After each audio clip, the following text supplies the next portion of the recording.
On behalf of the CIoD, we want to say a very warm welcome to you. Tonight is a very, very auspicious occasion for us at the CIoD. We are inducting about 400 new and upgraded members tonight, which is very huge. I think we should give a big round of applause to the CIoD. I think we can do better. Absolutely. 400. Greater influence, because that is what this is about. It's not about growing in numbers, it's about growing in influence and adding more to the movement of advocating governance and ethical leadership in Nigeria and in Nigerian business environment. So I'd like to bid you a warm welcome and say tonight's theme, diversity in the boardroom, moving beyond tokenism, is one that I believe resonates very well with me. And interestingly, over time, as I've hosted this event, not for the first or second, I have seen women grace this stage and deliver incredible, lead papers for the night. And I believe it's going to be the same today. So I want to say welcome again. And as is the tradition for us here, we must pay homage to our great nation, Nigeria. So I'd please implore us to please rise to our feet as we take the Nigerian national anthem as we set for tonight. Thank you.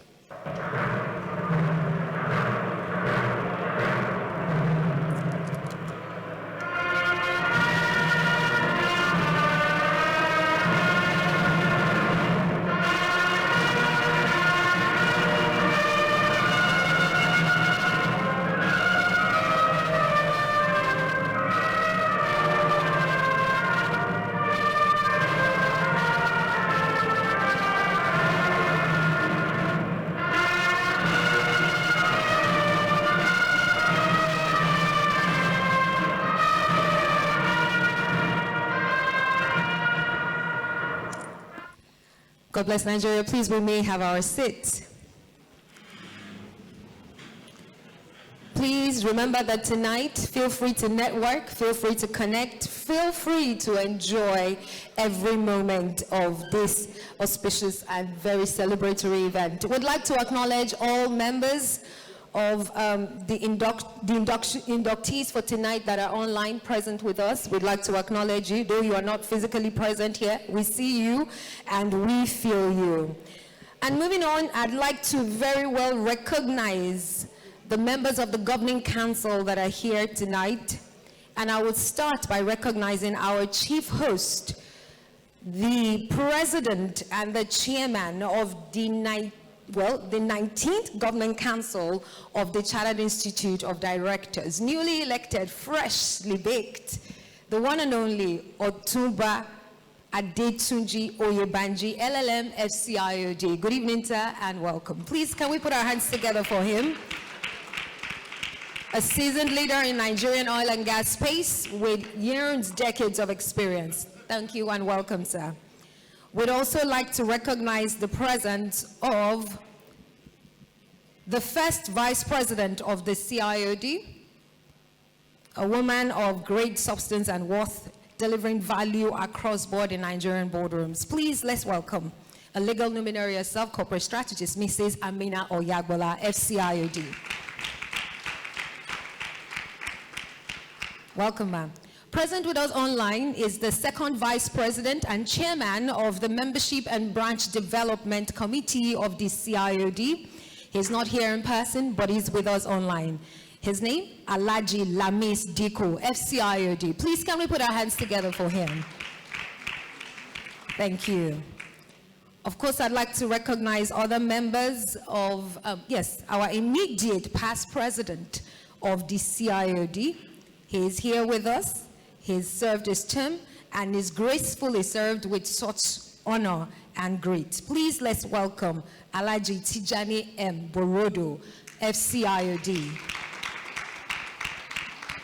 Thank you very much, sir. We welcome you. Yes.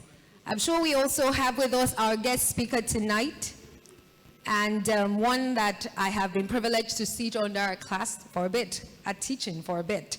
The Dean of the Lagos Business School, a leading scholar, advocate for digital transformation and inclusive finance. She's a thought leader, a women advocate, advocate for diversity across board, so very best fit for tonight's topic. Please let's welcome Professor Olayinka David West, CIoD. Thank you very much. I'd also like to recognize other members of the Governing Council here present, those that are online and those that are here with us. I'd like to recognize Dr. Adeyinka Hassan, CIoD, is here with us. Please let's put our hands together for him. And then all other members that are online, welcome and welcome. And of course, the very special people for tonight, all of our July 2025 inductees, you are welcome. Please can you put your hands together for yourself? And I won't miss out on this one, the man who keeps the oil going and everything happening at the CIoD, without whom, you know, the administrative and all the other things may not be happening. Please let's put our hands together for the Director General and CEO of the CIoD, Mr. Dele Alimi, FCIoD. You're welcome, sir. Thank you very much. Okay, so we'll move on very quickly with tonight's event without delay. And I'd like to welcome the 19th President and Chairman of the Governing Council of the Chartered Institute of Directors to give his welcome address. Please let's welcome Otumba Adetunji Oyebanji, LLM, FCIoD. Good evening, distinguished ladies and gentlemen. Before I give my address, I'd like to crave your indulgence. The country lost a former president, two-time head of state of Nigeria, and I think it's appropriate that we observe a minute of silence in his honor. So if you could please stand.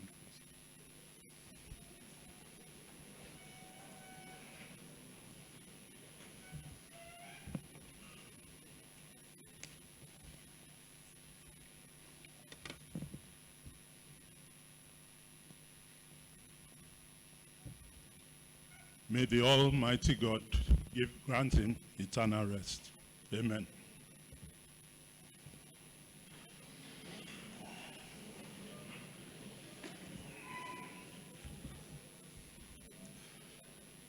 Our distinguished guest speaker, Professor Olayinka David West, MCIOD, Dean, Lagos Business School, and may I add in inverted commas, she, her, and hers.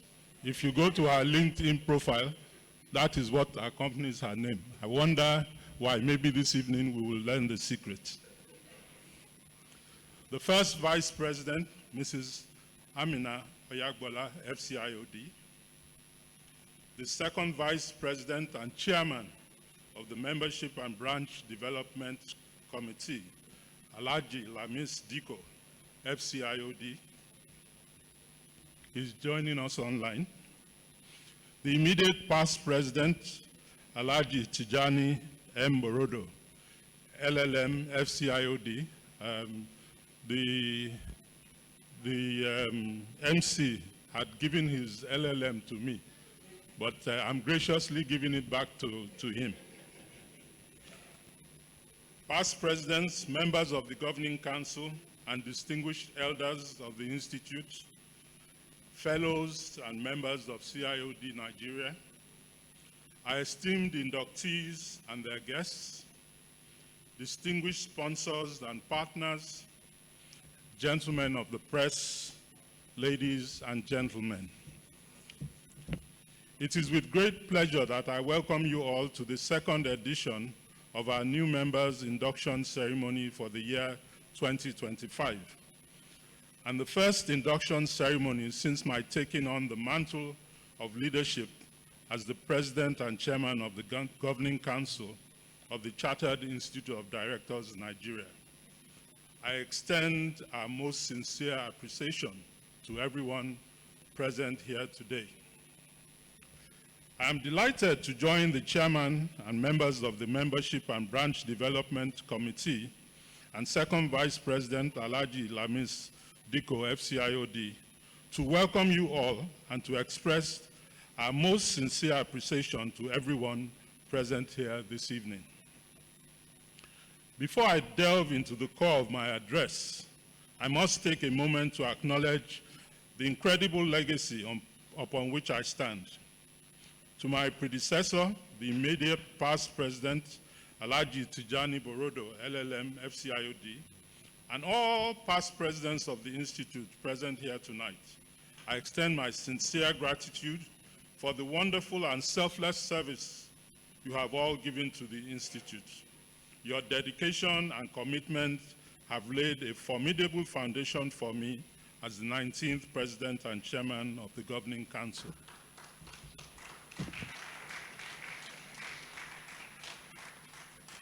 Distinguished ladies and gentlemen, our new members' induction ceremony is truly one of the most important events in the Institute's calendar. Designed to formally welcome our new members into the Institute, give them a comprehensive overview of our activities, and help them get thoroughly acquainted with all the incredible benefits and opportunities that come with their membership. It is also an opportunity to meet and interact with the Institute's leadership and to start building your network with other members. As you are undoubtedly aware, the caliber of membership of any professional body is the cornerstone of its influence and relevance within society.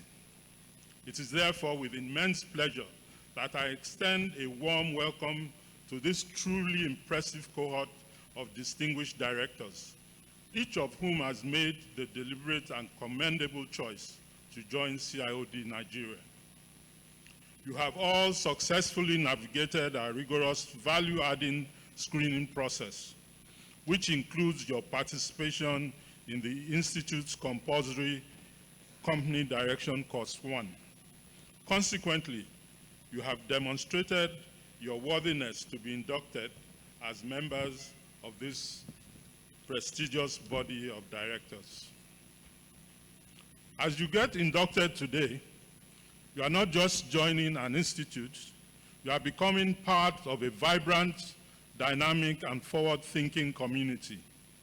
Each of you brings unique experiences, fresh perspectives, and an energy that will undoubtedly enrich our collective journey. We are happy to have you join the Institute, and we anticipate the contributions you will make to our shared future. The path ahead is one of continuous learning, growth, and meaningful impact, and you are now officially a part of that adventure. Distinguished ladies and gentlemen, there's a unique and peculiar landmark at today's induction ceremony. 7 years ago, in 2018, the Institute introduced the Young Directors Forum to serve as a means of spreading the tenets of good corporate governance to the younger generation of directors, aspiring directors, and young entrepreneurs. The Institute was deliberate in introducing the YDF to stem the tide of poor governance in new and emerging businesses. Though our first admission of members into YDF did not happen until 2020, I'm happy to report to you all today that a number of the first cohort of members who joined the YDF in 2020 are here today to be inducted as associate members of the Chartered Institute of Directors.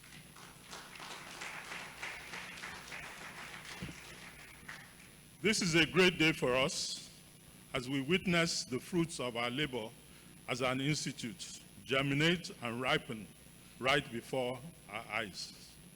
I request these YDF members, if they are here, to please rise for recognition as I congratulate them and, of course, the Institute on this wonderful feat.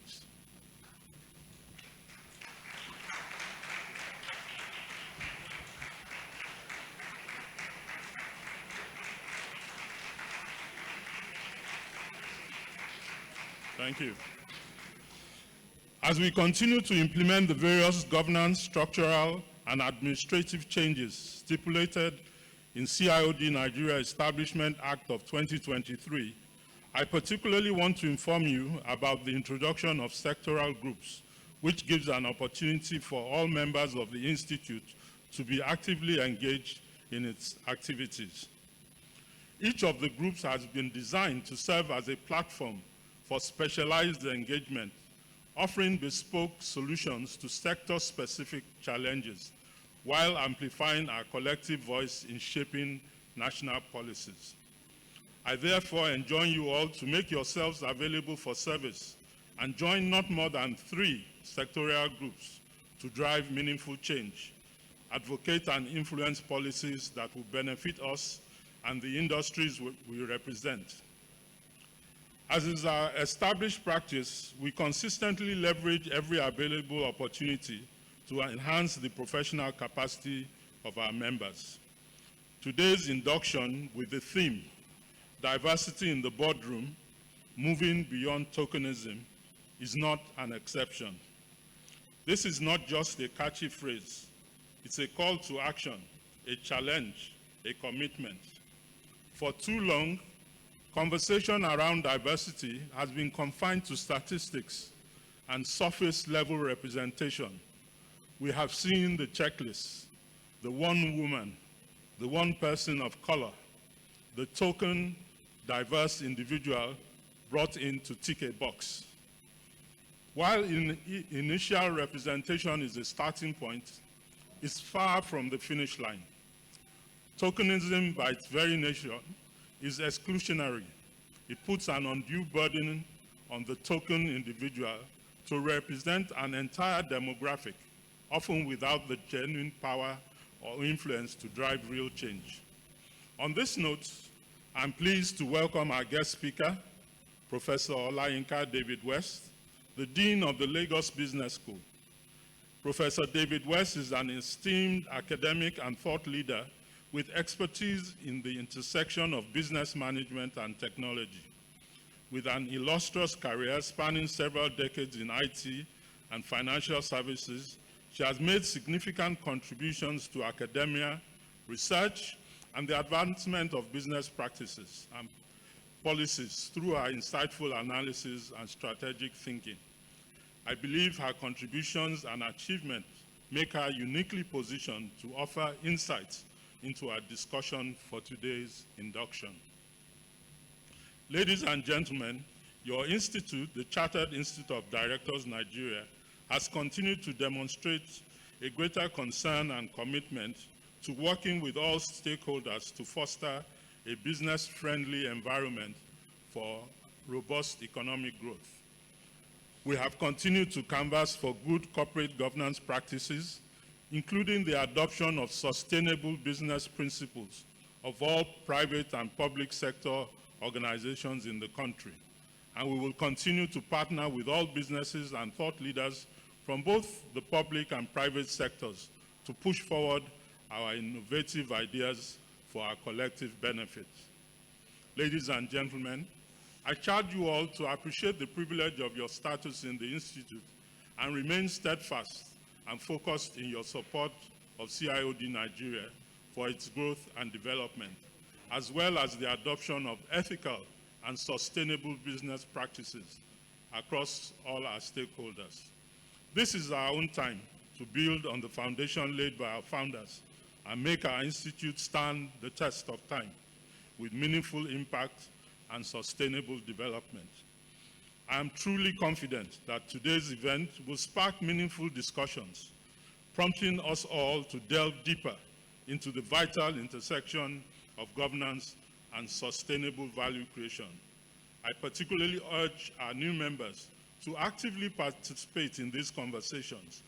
Your fresh perspectives and unique insights will undoubtedly enrich not just the Institute, but also our collective mission moving forward. Once again, I thank all our members, associates, guests, sponsors, and partners of the Institute who have spared their time to felicitate with us on this wonderful occasion. I thank you all for your attention.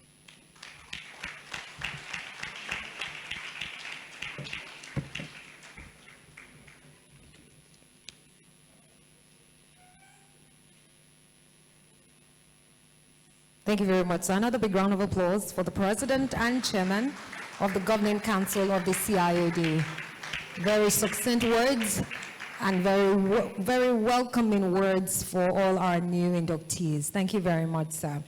And like you said, it's beyond tokenism, it's beyond ticking a box, it's beyond adding that number, recognizing that color, taking a seat, is beyond that.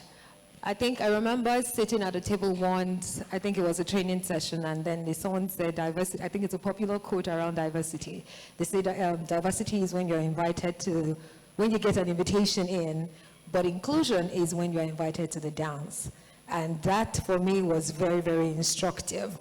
So tonight we're going to hear from our guest speaker, a woman who some may not need to be introduced to.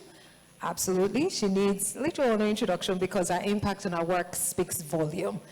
The chairman had also spoken briefly about some of our works and acknowledged her for the impact that she continues to drive. I believe that the paper she's also going to be presenting to us tonight would further reinforce her passion and her heart for inclusion and diversity. Please let's welcome Professor Olayinka David West, MCIoD.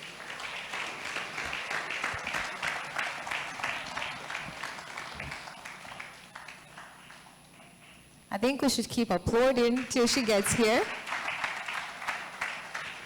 The Dean of the Lagos Business School, Professor Olayinka David West, please. Thank you, ma'am. So, good evening, everyone. Good evening, everyone. Thank you, good evening. And Mr. President, I would stand on the protocols you've graciously acknowledged and observed. So, good evening, everyone.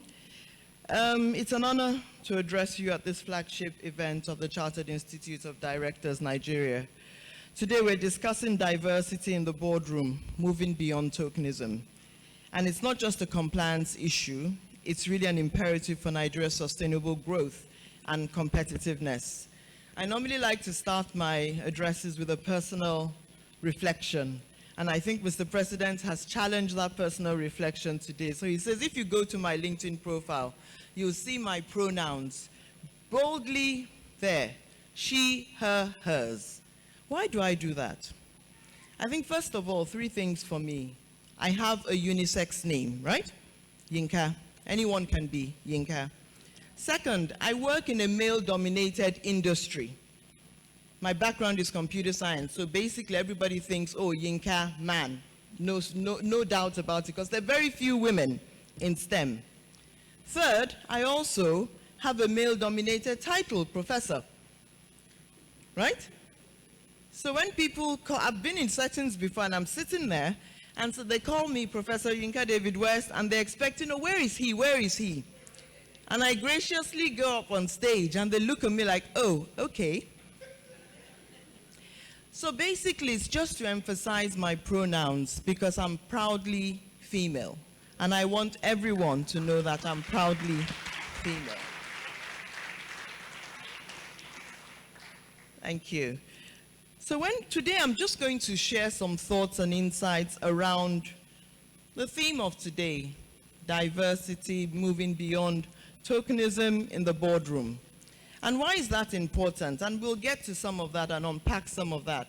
But I think it's first important to decide and define what diversity is, because today we talk about DEIB, right? Diversity, equity, inclusion, and belonging.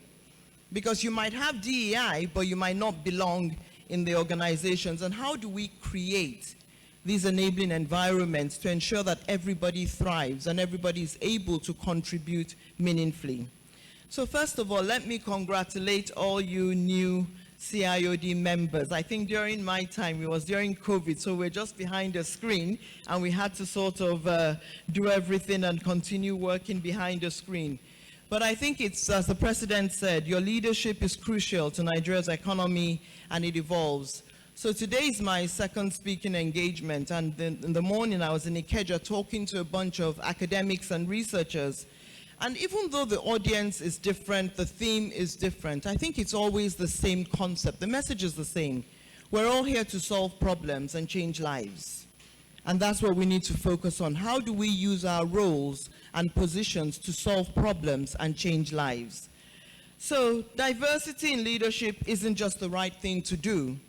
It is essential for effective governance, innovation, and resilience.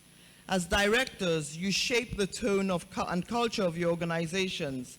And I just want us to explore a little bit how inclusive boardrooms can unlock Nigeria's full potential. And when I say Nigeria, let's not forget that Nigeria doesn't exist in a cocoon. Nigeria is one of so many nation states, and even within Africa, how do we ensure that we're thinking about the competitiveness, not just locally, but also regionally and globally? And that's the responsibility that we have as directors. So, as women appointed to boards, are women appointed to boards primarily to fulfill regulatory or diversity requirements?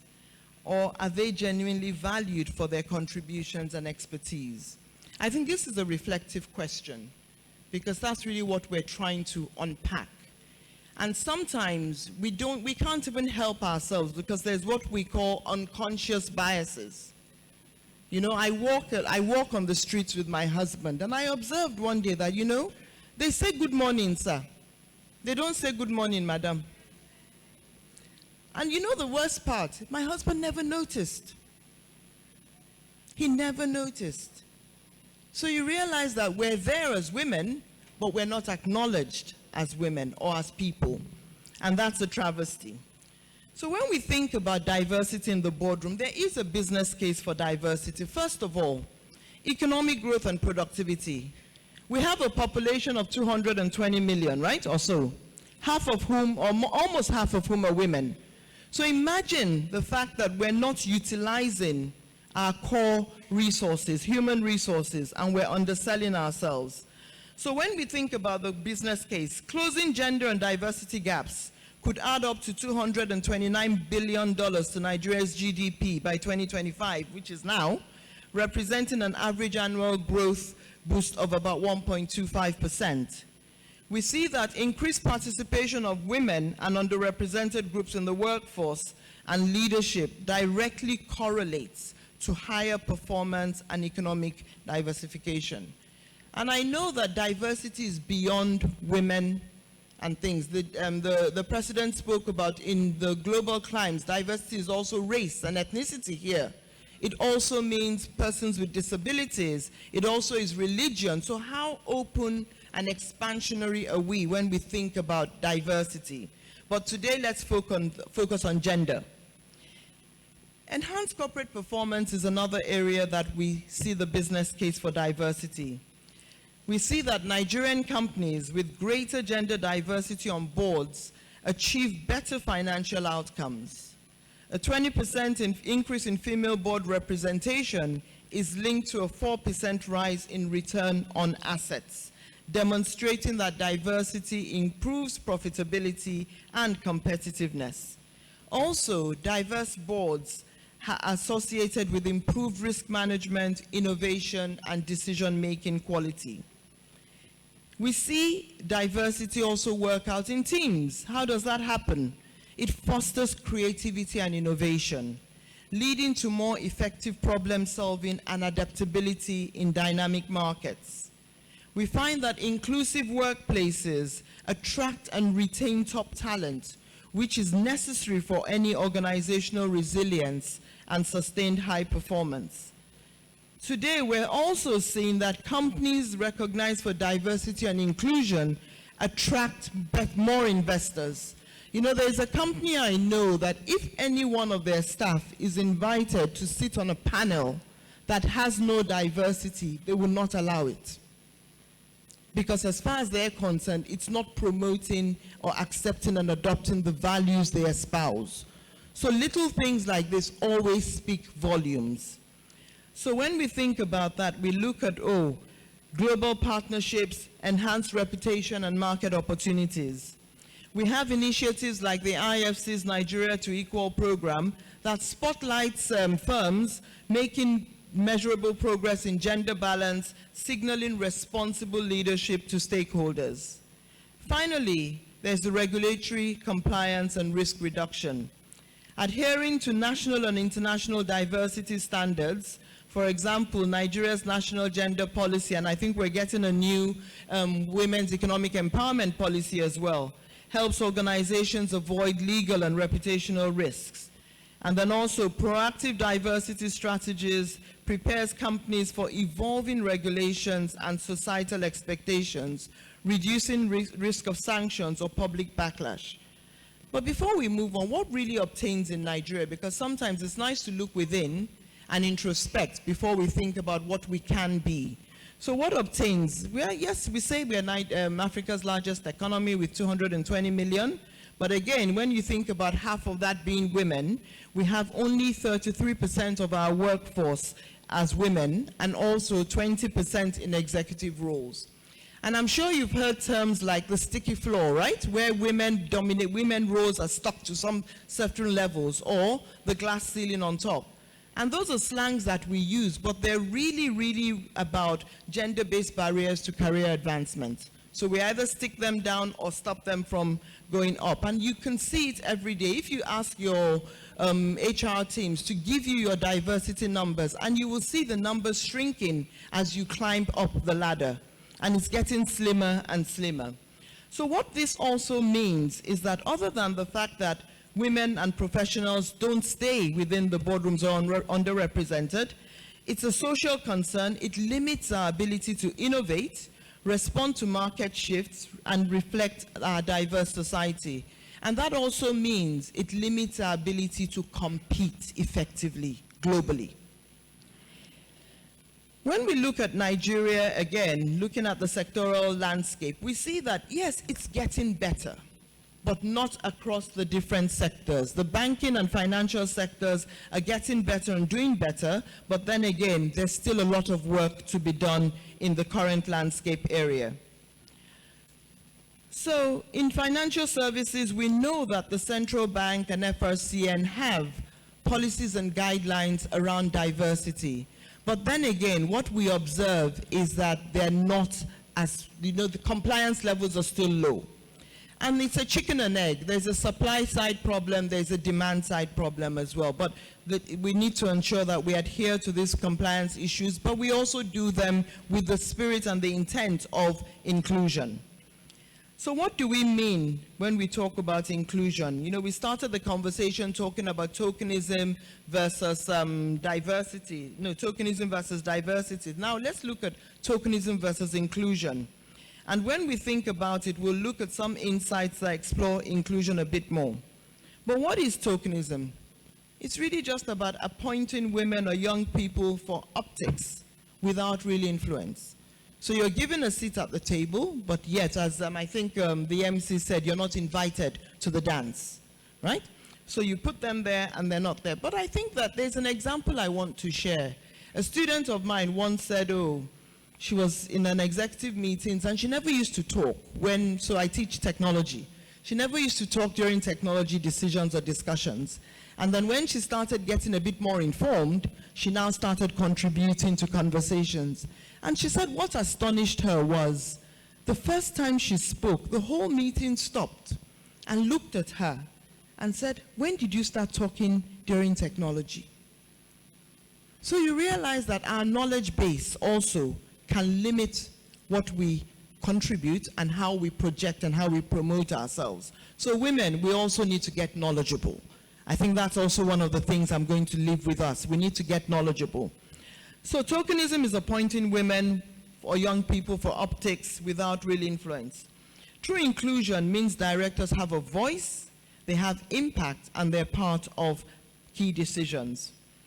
We need board culture to foster open dialogue, value diverse perspectives, and ensure everyone is heard and respected. But it's not that easy, and I know that. It's not that easy. So what are some of the barriers to boardroom diversity? First of all, we live in Nigeria. We live in Africa. There is a deep sense of patriarchy, which we can't ignore or we can't throw away. What does that mean? We have cultural norms. We have roles, and our late president was also renowned for saying, the other room, right? That's where the women belong, right? So things like that also permeate into our society. So we need to think about those things in terms of what is the culture, what is the norm in our home. So deep-seated cultural expectations and gender roles reinforce male dominance in leadership. In my home, many years ago, I went away and I bought aprons for my kids. I have a daughter and a son. And my nanny said, oh no, men cannot come into the kitchen. And I'm like, who says? And she says, it's not done. And I'm like, okay, so we set up a rule on Sundays. Who no eat, no cook. Who no cook, no eat.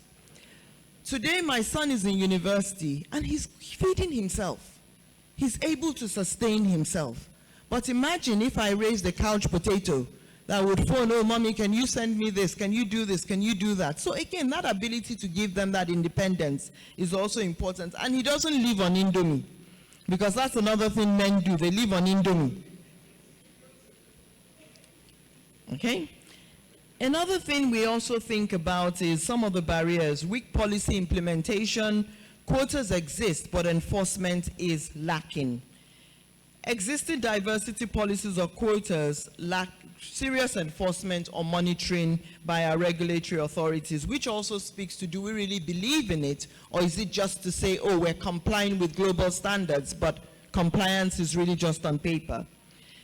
Another thing that challenges us, or challenges businesses, which the Institute is also addressing, is limited access to networks, mentorship, and sponsorship for women and young professionals.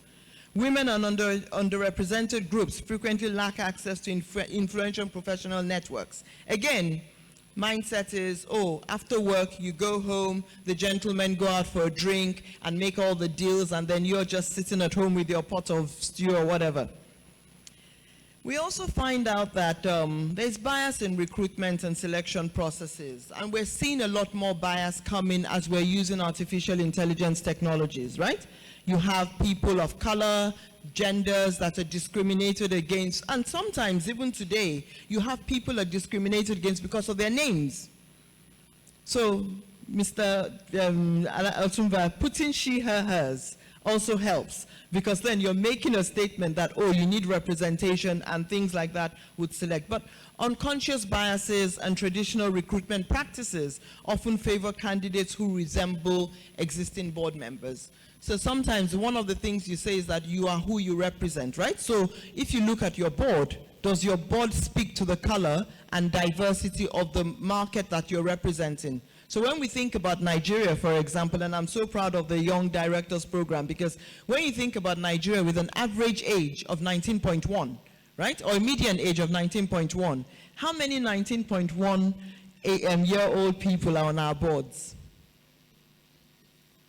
So it's something we need to think about, and that's all part of the diversity question. You also find that organizational readiness gaps exist. Many firms lack gender-sensitive policies, flexible work options, and structured succession planning. Well, we'll look at that as well. Then there's also the issue around data gaps and lack of accountability. For example, you find out that within the space, you don't have knowledge or data about how many women. And you know what you can't manage, you cannot really control. So we find out that a lot of organizations don't disaggregate their data by gender or by sex. So we call this sex disaggregated data. So it's hard to measure progress or hold anyone accountable if the numbers are not visible to you. One of the areas is inclusive finance. So you find out that women are more disadvantaged because they don't have identity, they don't have any income and things like that. So they just feel that they're not worthy of having bank accounts. At the Lagos Business School, we have a program which we're trying to work on, which is called Engendering the Nigerian Financial Services Ecosystem, and we're trying to look at across the larger banks and saying, to what extent do they have diversity within their upper ranks as well? And some of the findings that we've done in our research show that, see, there are many dimensions of exclusion within our environment. First of all is our environment itself. We have societal norms and cultural practices that, again, exclude women from certain things. In certain areas, women are not allowed to go to school. In certain areas, they're not allowed to, one of the programs the government is running, the 3 million tech talent, they have a gender measure as well. They have a gender target because they know that if they don't make an effort, then you find out that all the positions will be taken by men, and then we're trying to say, oh, women in STEM, women in this. So you also have to put some quotas around these things and ring fence to ensure women participate. We also have institutional dimensions or policy dimensions, right? And policy impacts this thing. So what are the policies around women's economic empowerment? What are the policies around national development for women, education for women? And so you find out that some, I've heard somewhere before where, oh, well, I'm not going to educate my daughters beyond bachelor's level because they're not going to retain my name. I've heard that before. So these are not just education barriers. It's just how we've been taught to think and process. The next dimension is within our organizations. We have organizational dimensions. How accessible or how friendly are the environments for women, right? Financial service providers are sent to support gender-sensitive policies and practices in recruitment. And when you think about it, what is your organizational life cycle from hire to retire? How does it support and enable women to progress and thrive? If women have family issues, can they easily integrate back into a workplace? Or are we like, oh, well, you have 6 years gap in your CV, you're not really relevant anymore, etc. And those are the sorts of practices we're trying to close because, again, we know that diversity is good for business. So finally, the final dimension is the individual dimension. Sometimes we women ourselves can be part of the problem. Like I said, access to knowledge. Then there's something we call imposter syndrome. We don't feel that we're good enough. Women will feel that until I tick all the boxes, I'm not going to apply. But a man that ticks one box will apply for the job, and he will say it like, oh, he can do the whole thing with his eyes closed. So those are some of the challenges we need to address and fix. But then again, when you look at the organizational lens, and I'm speaking now as directors who are shaping culture and policy within their organizations, what do we need to understand? That we can create gender-enabling environments. We can create a pathway for work-life integration. I think before COVID, we were like, no, you can't work remotely. But now that you can work remotely, you can integrate work and work from home, especially given the fact that women are primary child care givers and even elderly caregivers as well. So how do we ensure that the organization has a friendly and supportive environment? How do we have clear standards of conduct? Again, are we effort-driven or results-oriented? Effort-driven means, okay, show up to work, spend 8 hours in a day, sitting down at work, but then again, you might not produce any results, but because you're physically present. But then if you're results-oriented, then manage by objectives and ensure that they deliver wherever they work from. I think for me, I've always had this mantra that work is not a place that you go to, because my bag has my laptop, my iPad and everything, so you can yank it out and work anywhere as long as you produce and deliver your results. We also need to be mindful that, again, we need to represent what we're preaching. Do we have gender-sensitive talent management? Do we adopt recruitment and retention, even communication strategies? Sometimes our adverts speak more than we're thinking around. So how do we communicate when we're recruiting? Do we show just men? Do we show, again, depending, if you're a male-dominated industry like energy, are you just going to show men with hats and things like that? That's also communicating and discouraging that, well, I studied engineering, I'm qualified, but maybe they don't want women. So we need to think about everything holistically and have that integrated strategy. Final thing is leadership commitment and accountability.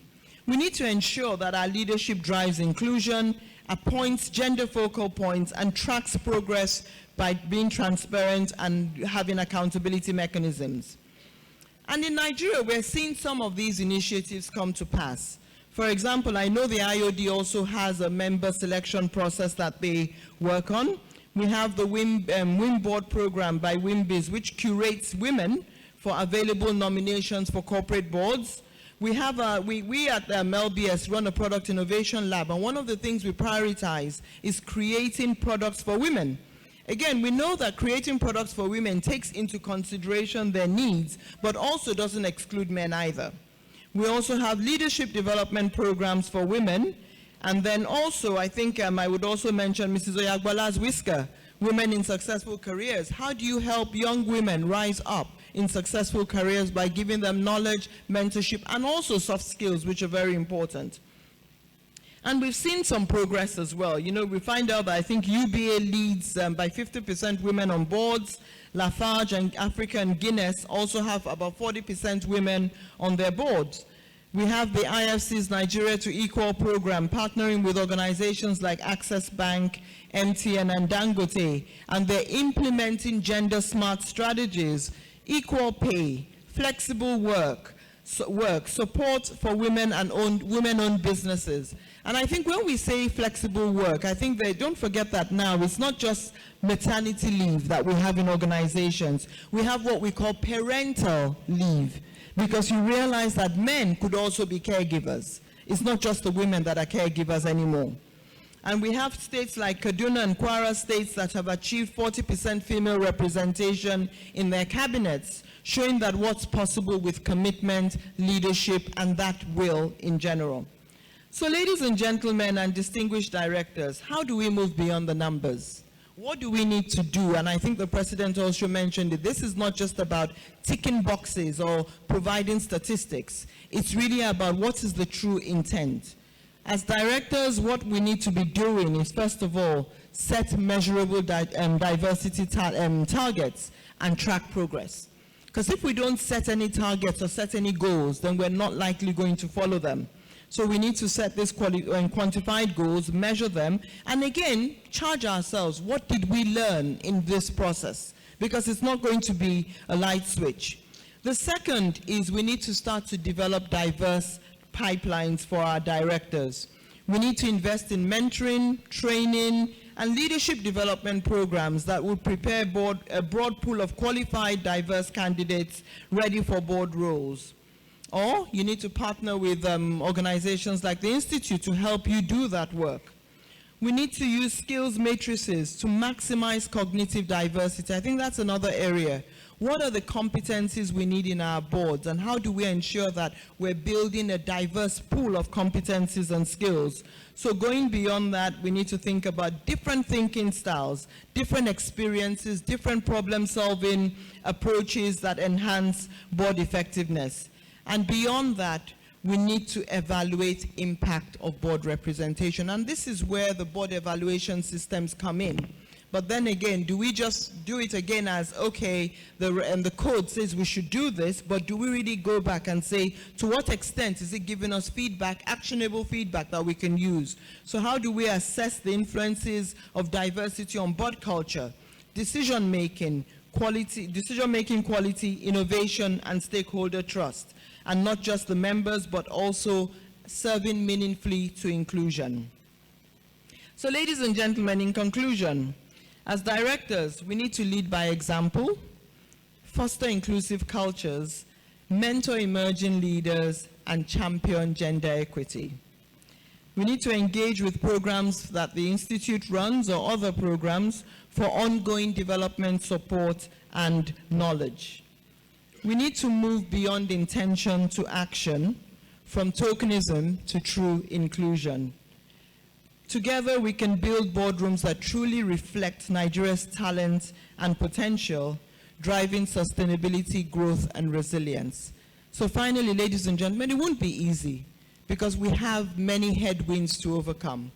We have policy headwinds, we have resource headwinds, we have cultural and social norm headwinds, and finally we also have individual personal consciousness headwinds.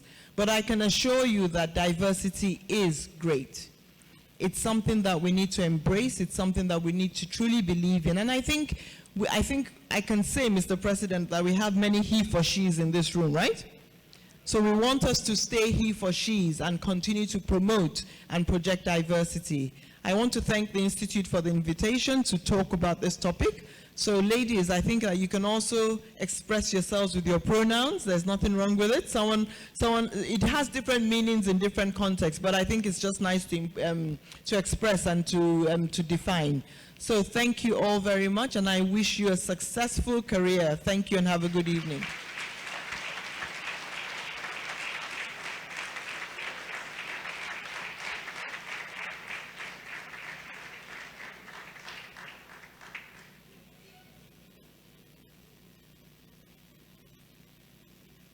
Thank you very much, Ma. Those are very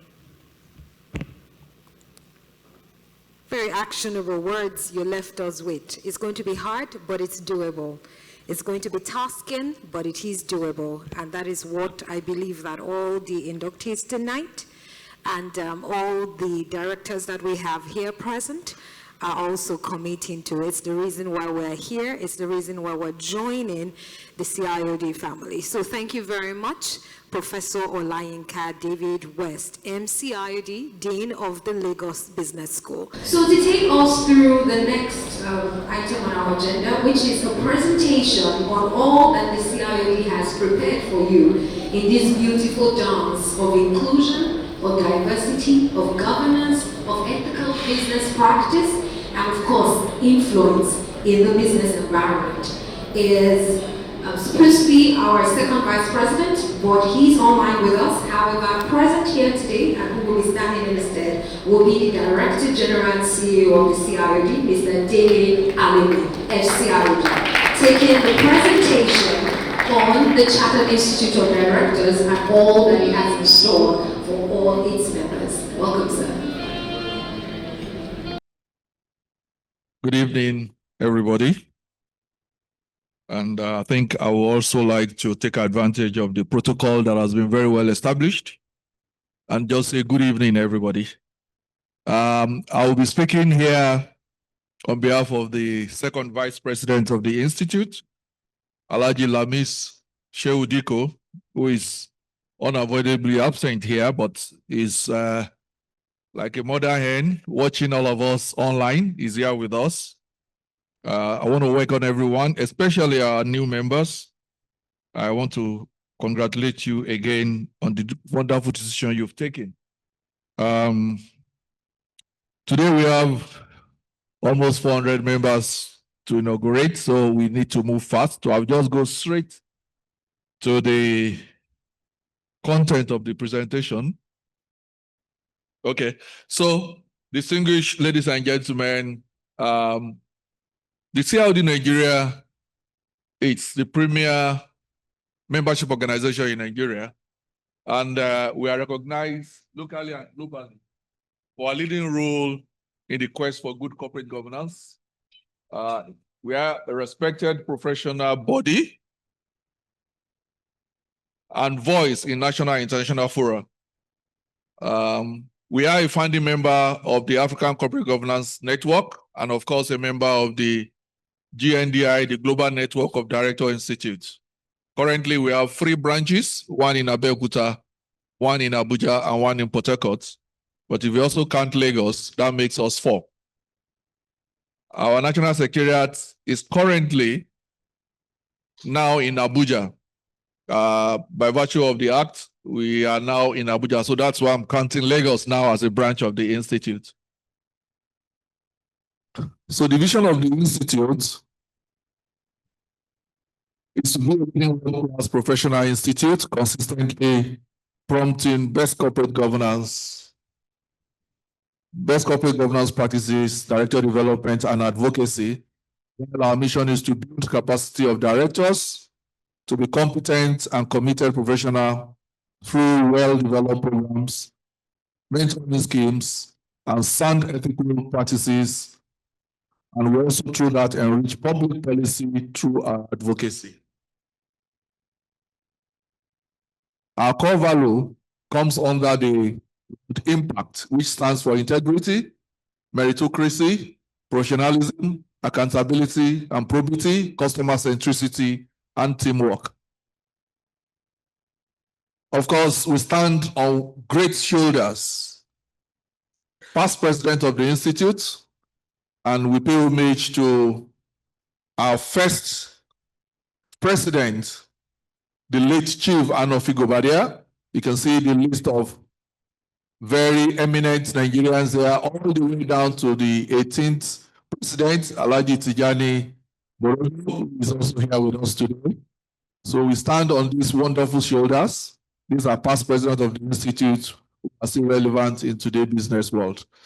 Our Institute is led by our governing council, which is the highest decision-making organ of the institute. Of course, the president also serves as the chairman of the governing council. Is a 30-member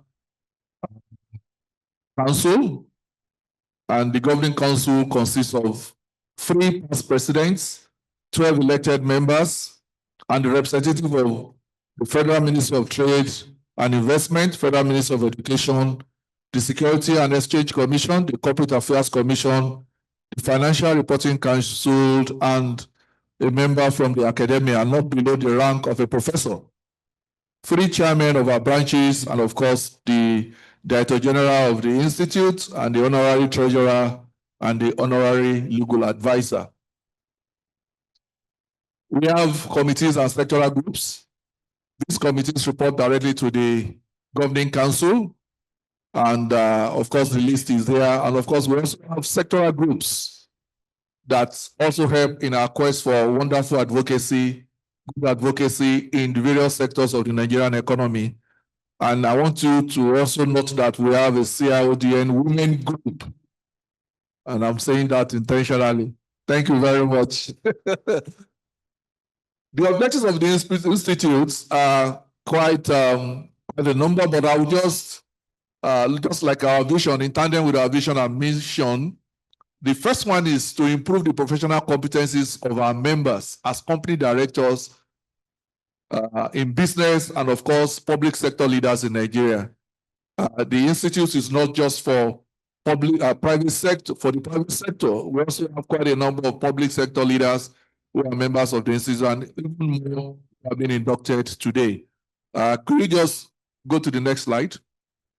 And the next one. Yes, we have a code of ethics that we hold very, very dear. We have code of ethics for our members, and we also have code of ethics even for staff of the CIoD Nigeria Secretariat.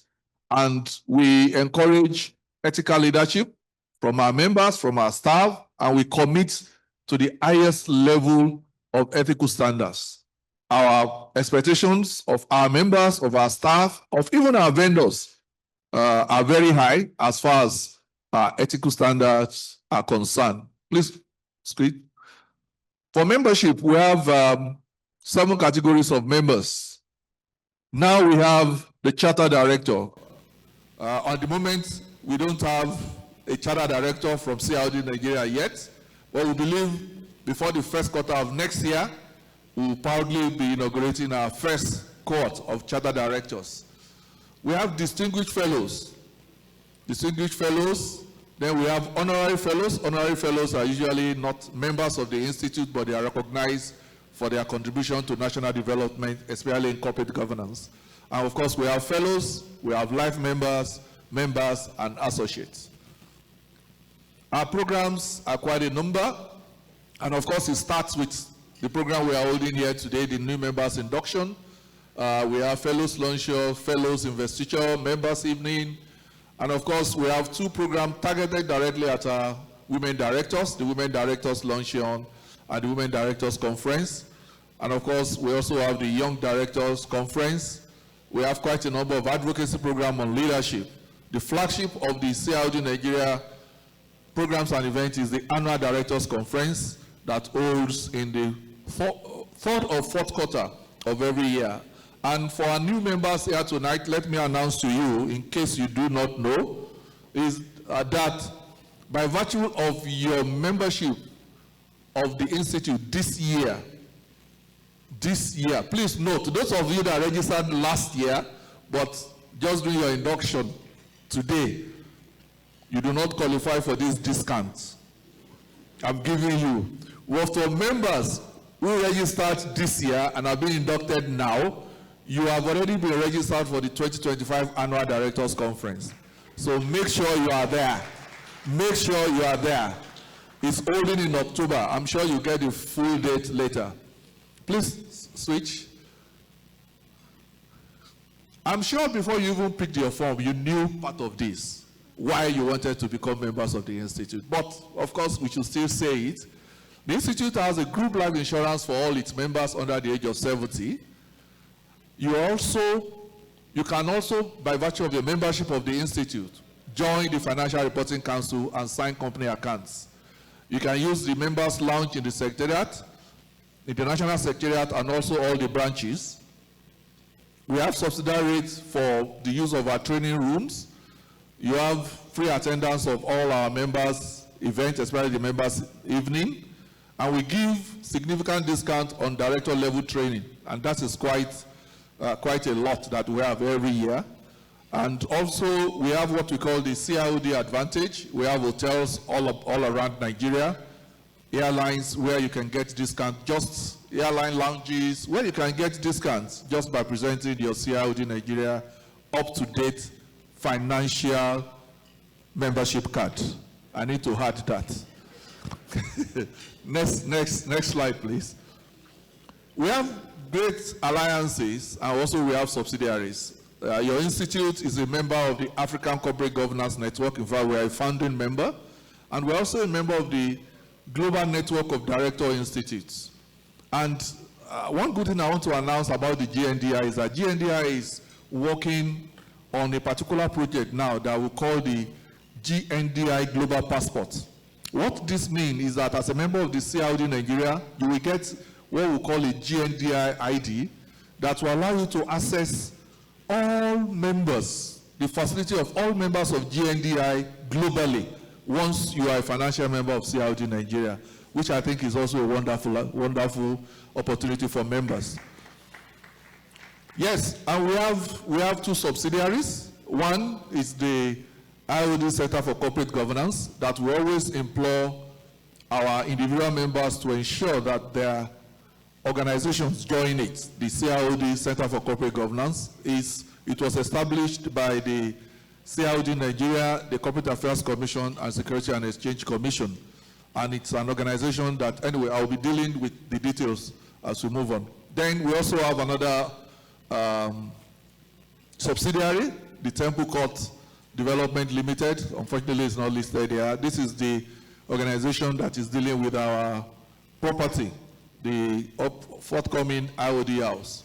So for the GNDI, the mission is to strengthen governance and director development and thought leadership through collaboration among the world's leading director organizations. So it's a global body. And the objective is to have an exchange and share knowledge, information, best practices globally. And please move on because of time. Yes, the ACGN is a continental body where we were part of the formative organization. And the whole idea is to also demonstrate good practice amongst members all over the continent and build sustainable capacity to enable membership organizations to achieve their goals. Please, next slide. So, for those who are not members, who are here, because I know we have guests of new members here, if you want to join the Institute, just log on. The process is so simplified and it's straightforward and seamless. Everything is online, even the training program. I'm sure some of you are engaging with us physically, first time today, throughout the process. So that is one of the ways we have made it simple to join. Now this is our new identity, and we are showcasing it here today because this is the first induction since the logo, this new brand was unveiled. This is the new logo of CIoD Nigeria. You can see behind the cloud there something that looked black and white. That's what we used to be. But we have changed to becoming this colorful CIoD Nigeria that you can see here. Next slide, please. This is just a description of what our logo stands for. We have, at the center of this design is a pillar, strong, upright, representing the Institute's enduring value. We are talking about an organization that is about 44 years old now. Its 6 vertical pillars reflect our core value: integrity, meritocracy, professionalism, accountability and probity, customer centricity, and teamwork. And across those 6, a single horizontal pillar which talks to integrity, our foundation and our guiding truth. The green background speaks of growth, of renewal, of stability, and a tribute to our national identity and a call to a sustainable future. While the gold that you can see boldly here talks to elegant, timeless, and represents prestige, value, and the excellence we strive for in every boardroom, every decision, and every leader we inspire. Our identity is anchored by a promise of excellence, governance, and impact. This is our new chapter and our renewed pledge to serve with purpose, to lead with courage, and to build a stronger Nigeria. Next slide, please. You can, of course, interact more with the CIoD Nigeria on social media. We're on Facebook, we're on YouTube, we're on X, we're on LinkedIn. Of course, we're on Instagram. That's not here. I know we're on Instagram. I play there a lot, and I invite you to also play there. I know you'll meet us there. I thank you very much, everybody, and I wish us a very wonderful evening.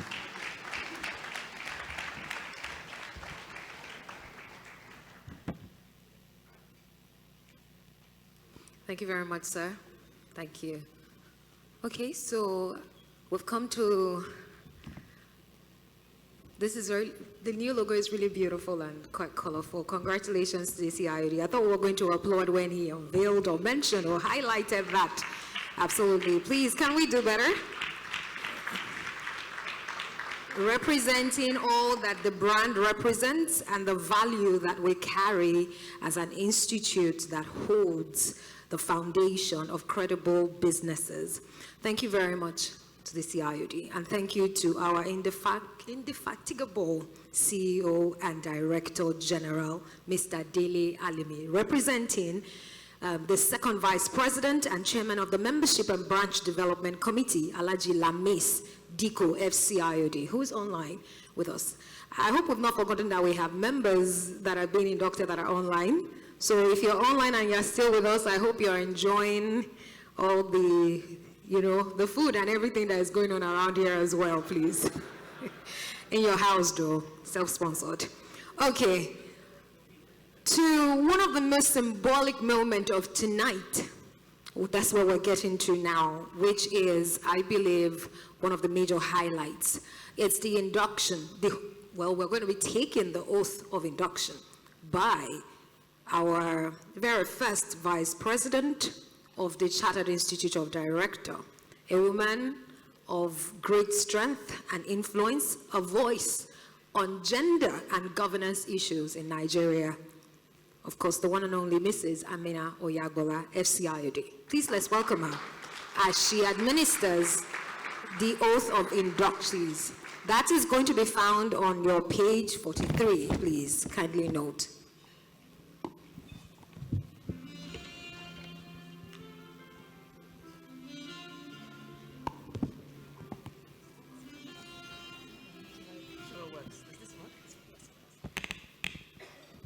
Mr. President and Chairman of Council, past presidents of the Institute here present and online, distinguished members, my fellow colleagues on the Governing Council, and the most important people here, the new members, you're all very welcome, and distinguished guests. Good evening. And of course, our guest speaker, sorry, I forgot our special guest, our guest speaker. Thank you so much for that wonderful presentation that you made. Lots of nuggets for us to take away. Thank you so much. So my task is very simple, is to do the affirmation. And as the MC said, if you could kindly turn to page 43 of your brochure. And for those online, can you hear me? For those online, okay, I'm told my voice is too low. For those online, please also stand as we do this. I'd like to invite all the members being inducted this evening to kindly rise where they are to do the affirmation. And if we can do this in as melodious a manner as possible, since we're so many. So the first line really is, you will say I, and so just repeat after me, and then it's followed by your personal name. I affirm that I will adhere to the rules regulations, and bylaws of the Chartered Institute of Directors Nigeria at all times. I will, at all times, maintain a high level of integrity, ethical standards, professionalism, and enterprise. I will strive to enhance the principle of good corporate governance in all my dealings. I will not do anything that will bring the name of the Institute into disrepute. I have not been found guilty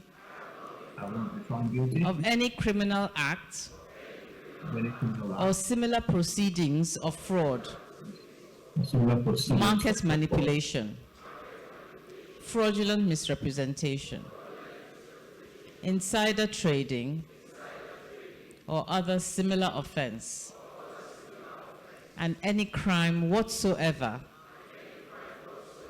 described by law. I have received a copy of the CIoD Code of Ethics for members of the Institute. I have read and I understand its contents and agree to adhere to the principles and policies outlined in the code.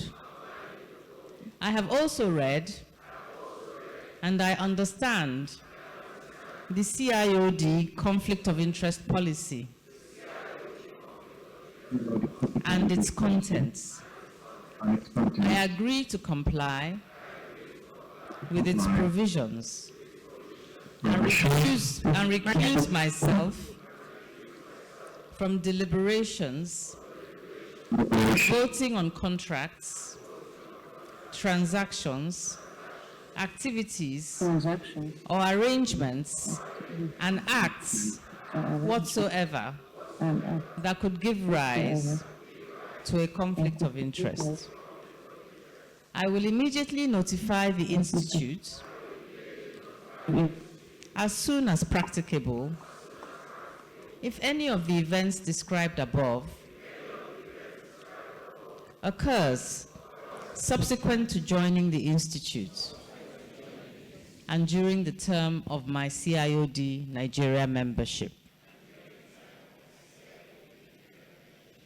I will ensure my active participation in at least one selected CIoD sectoral groups and make positive contributions to further the development of the Institute. So help me God.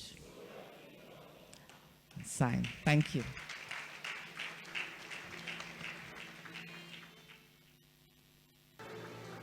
Congratulations.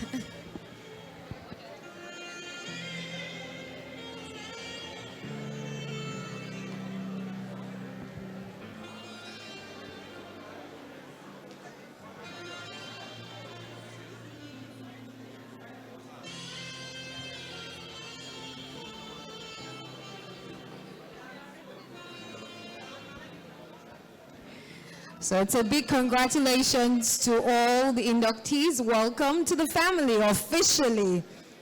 You have received you have taken the oath of office and you have received your legal document as a member of the Institute. Congratulations, congratulations. And to all those online, congratulations and welcome to the CIoD family. Please note that page 43, you're supposed to fill out your name, sign, and fill all the fields that are provided there.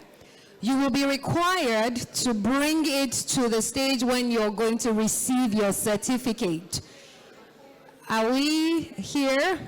Please note that the affirmation page, the attestation page, is supposed to be properly executed You are supposed to sign, fill your name, and append the date and all, and you will detach it and bring it to the stage when you're coming to receive your certificate. Thank you very much. And also note that at the point of entry, if you did not register, you will need to do that because it's required for the certificate presentation. Please note.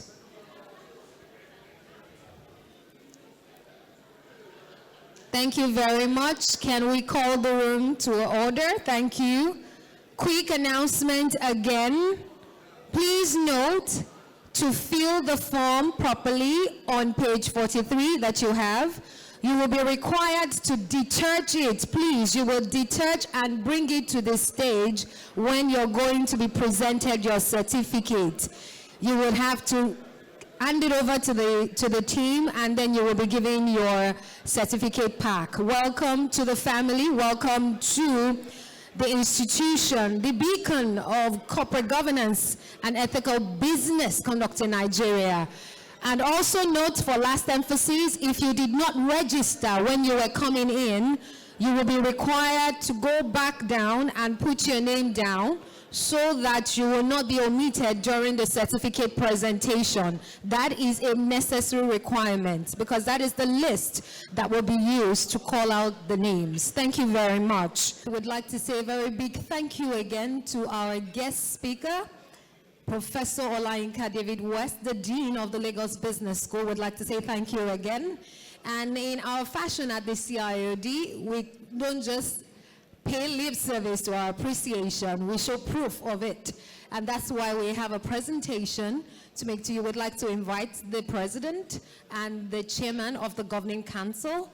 I'm sure the DG and I believe the first Vice President as well. Yes, sir. And the immediate past President, Alhaji Tijani Mborodo, to please join us, FCIoD, to please join us on stage as we show appreciation to our guest speaker, Professor Olayinka David West, who's done good justice to the presentation on our theme today, diversity in the boardroom, moving beyond tokenism. Well done.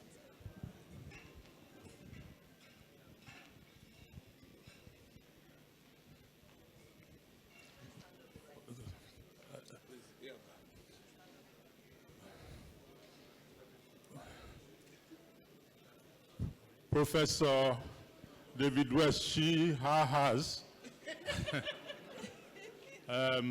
has done very great justice to a very, very interesting and important topic.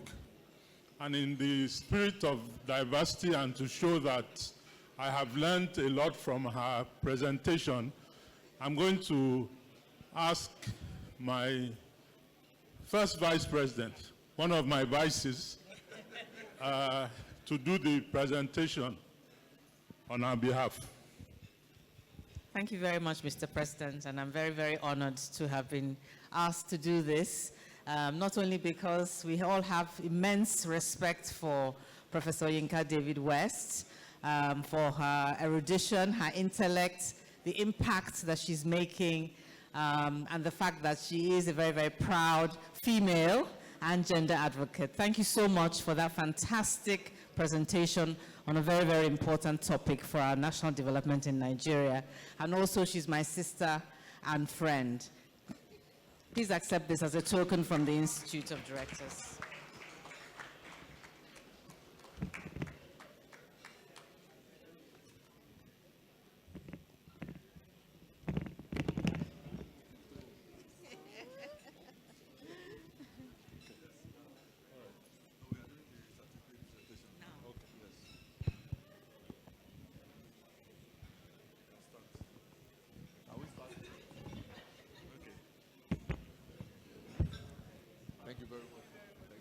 So wait, let us know where you're.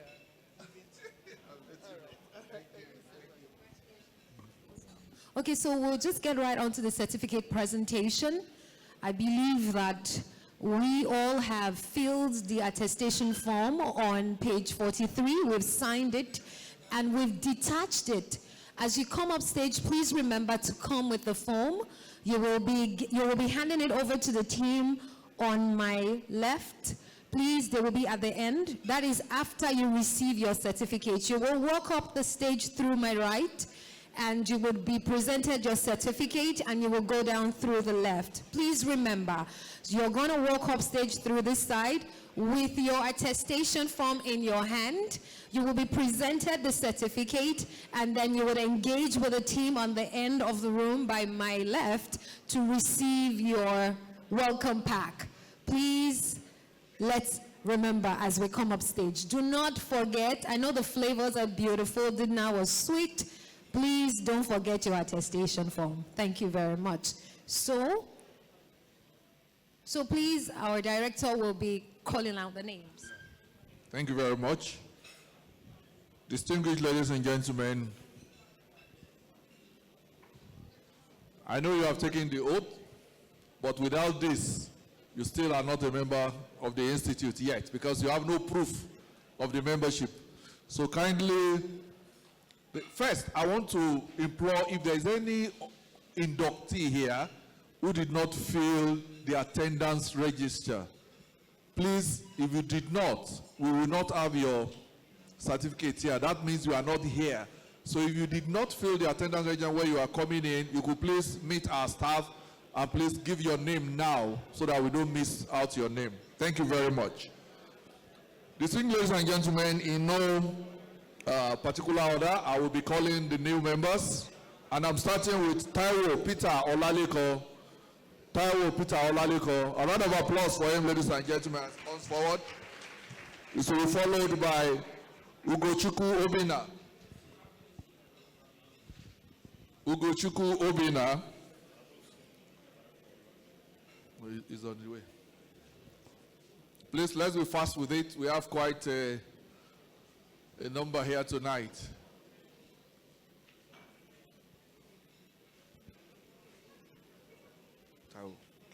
Ugochukwu Obina.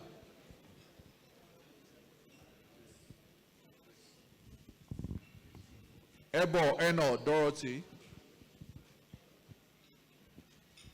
Just one minute. Just one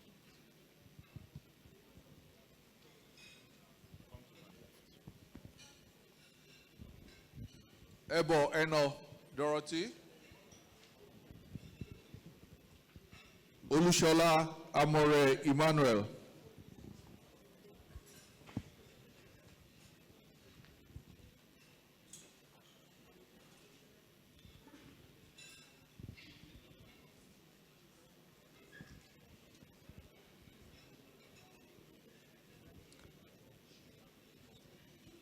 Ebo Eno Dorothy.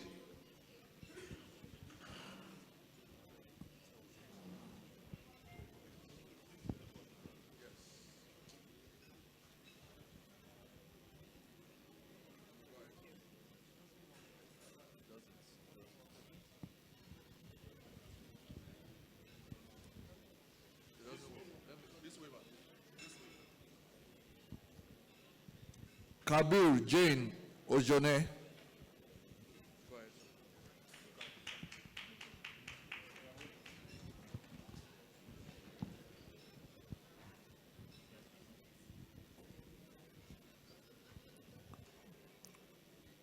Owulune Chekweme Jude.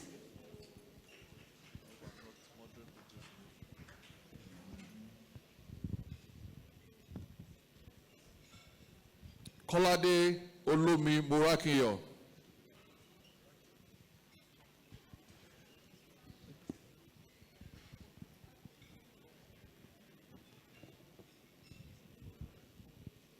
Kolade Olumi Murakiyo.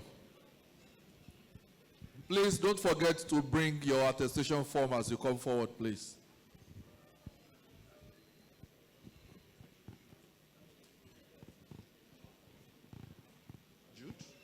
Jude. Kolade Olumi Murakiyo.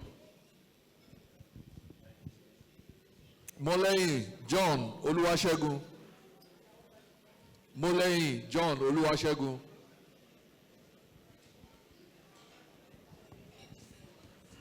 Taria Ammonia Taria Ammonia.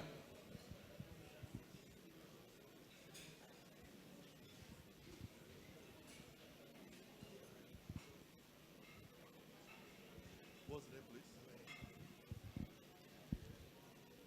Taria Ammonia. What's the name?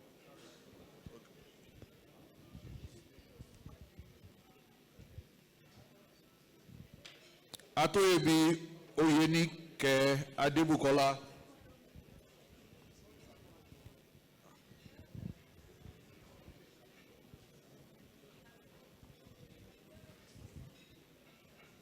Atoyebi Oyenike Adebukola. Pelewura Babatunde Kasali.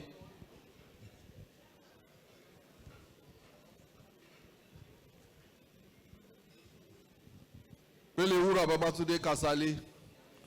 Okeya Charles.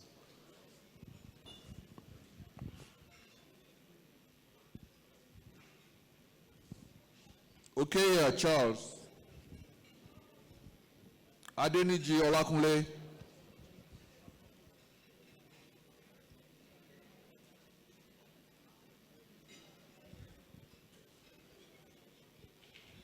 Adeniji Olakunle.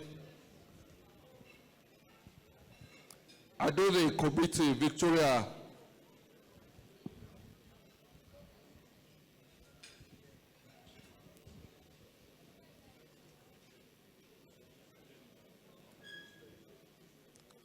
Adore Kobiti Victoria.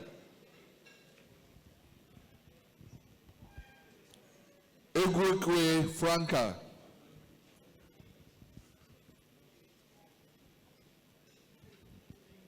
You're welcome, madam. Egwekwe Franca. Onduku Salome Abrams Minugiano.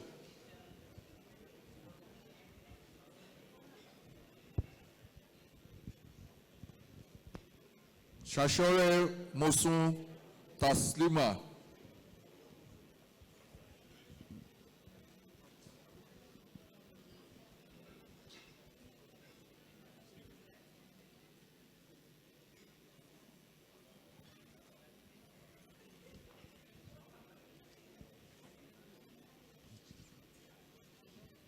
Said Aliru.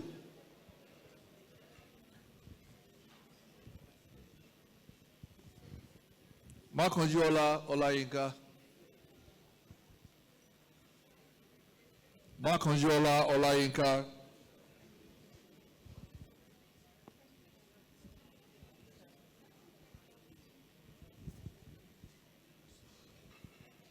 Gezawa Shehu Abdul Karim.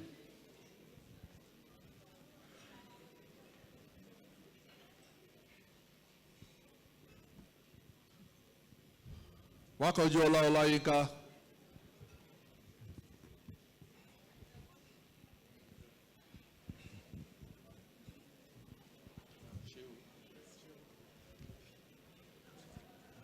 Okotete Ogene Tejiri.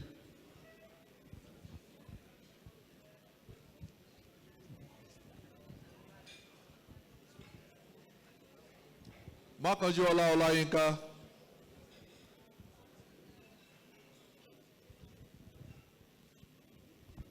Kings Olikago Nkem Uloma.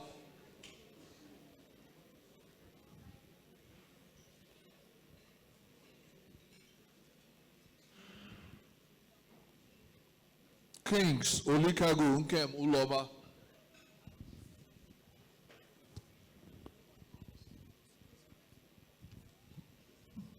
Ogulano Oladele.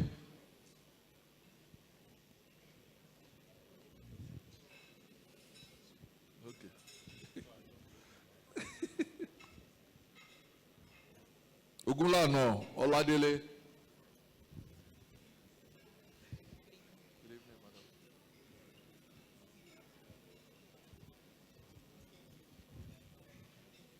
Akindele Oluwadamilola Bamitale.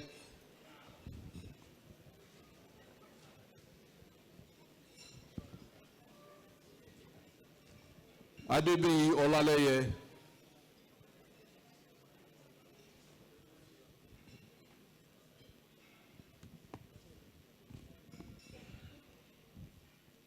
Adébíyì Ọlálẹ́yẹ, Táíwò Oyèjídé,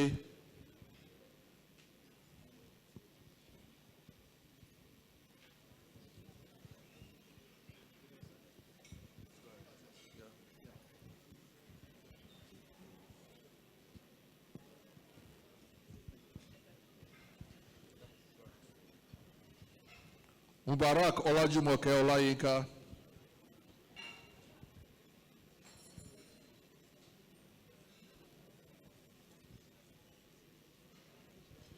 good evening, madam.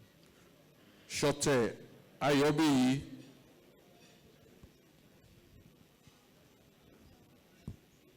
Ṣọ̀tẹ̀ Ayọ̀bíyì,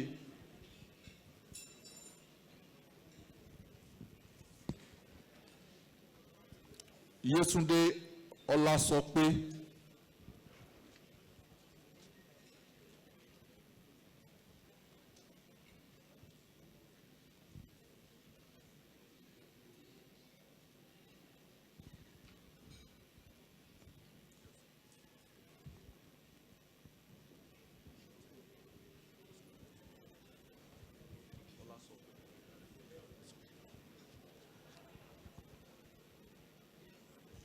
Omoyi Samuel Ozovihi,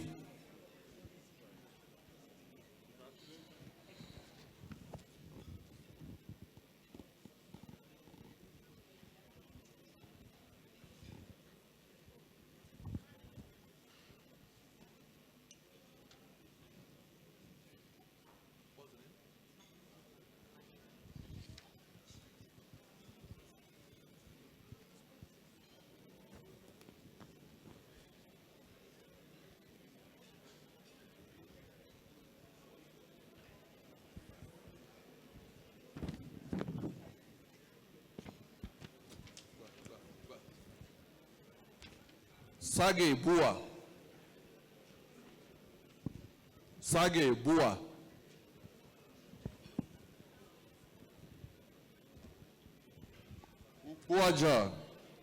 Ubuaja Chinoyerem Patience,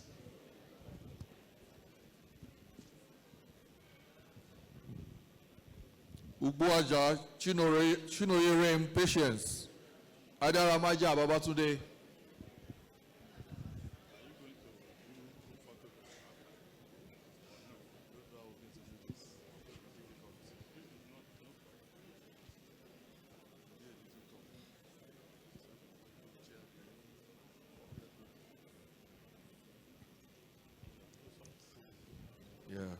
Adaramaja Babatunde, Ṣókẹ́yẹ Olúwatóbilọ́ba,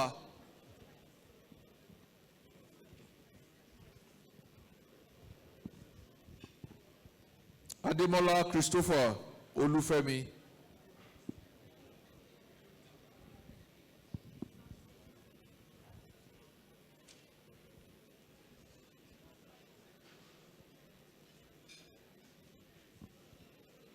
Ṣókẹ́yẹ Olúwatóbilọ́ba, Adémọ́lá Christopher Olúfẹ́mi,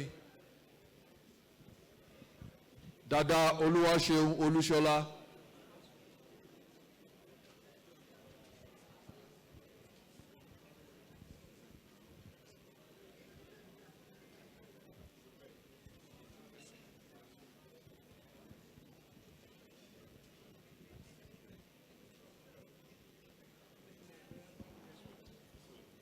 Dáramọ́lá Olúyẹmísí,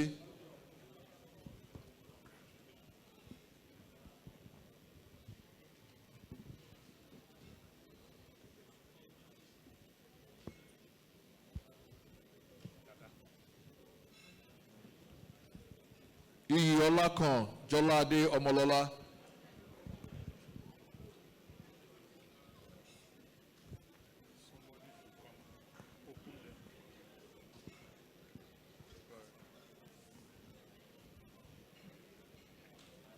Abba Uchechukwu Karen,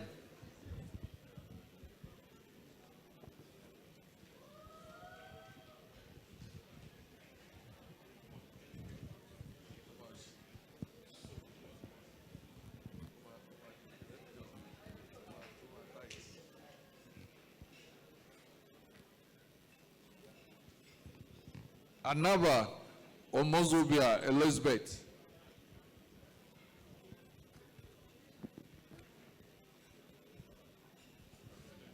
Olateju Alade Oyegoke.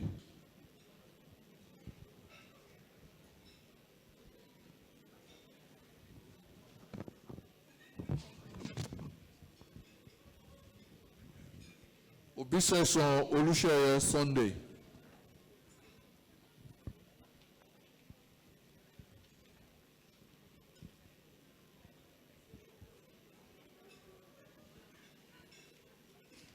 Adekeye Christiana Folashade.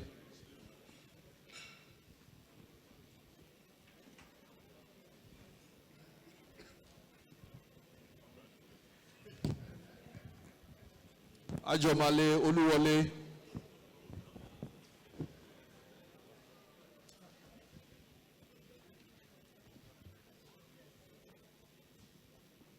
Ajomale Oluwole. Aliu Sule Sheu.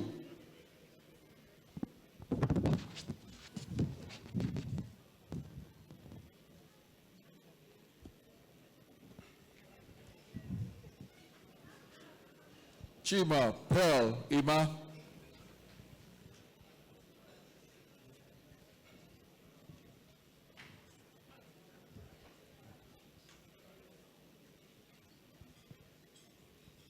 Ifidon Charles.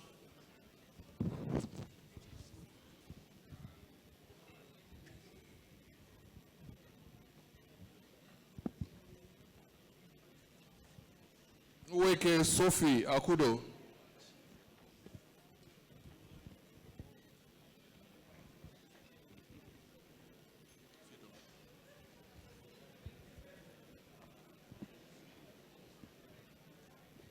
Okeshola Adewale.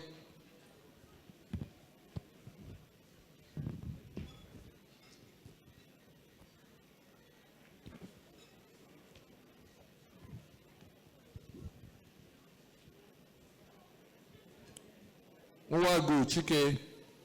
Chike Nwagu.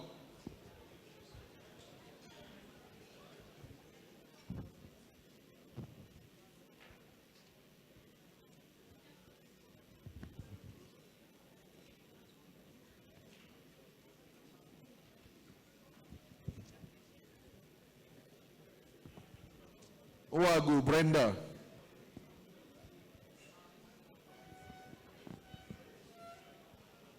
Nwani Uzo.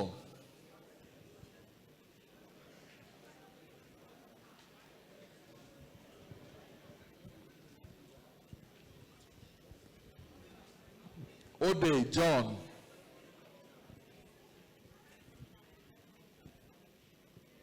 Ode John.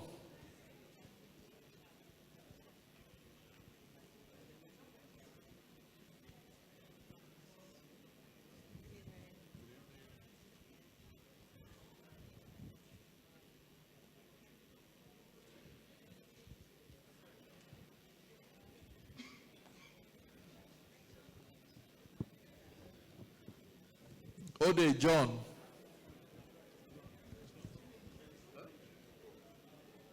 What's your name?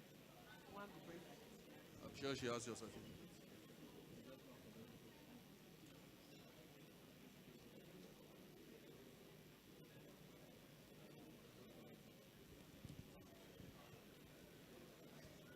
Oladoyin Abisoye. Oladoyin Abisoye.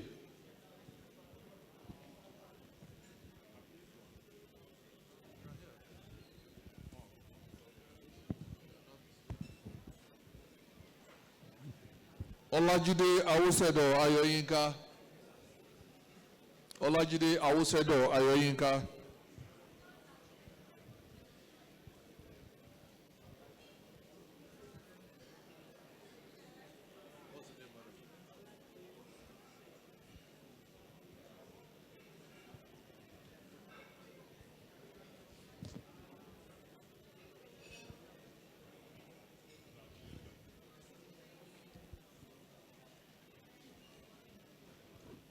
Aderoju Olateru Olagbegi.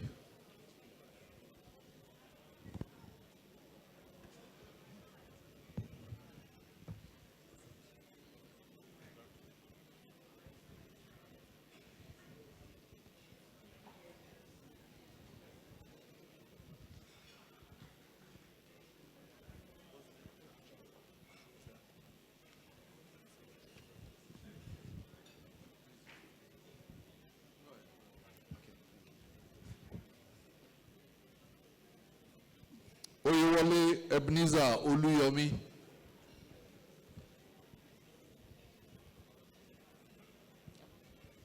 Thomas Bukola. Thomas Bukola.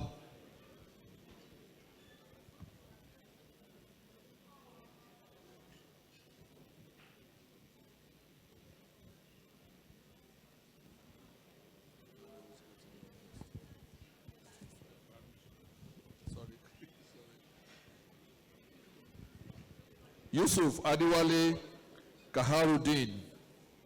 Yusuf Adewale Kaharuddin.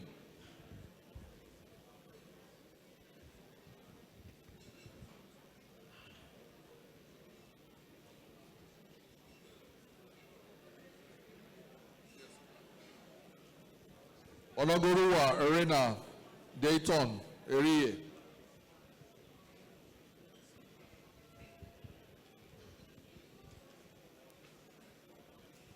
Kayode Olasimbo Omolara.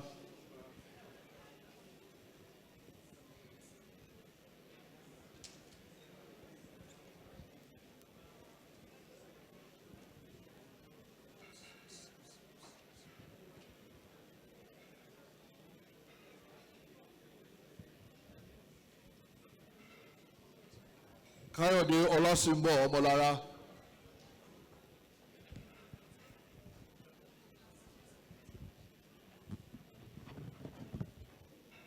Momo Rekiat. Oyewewe Tosan.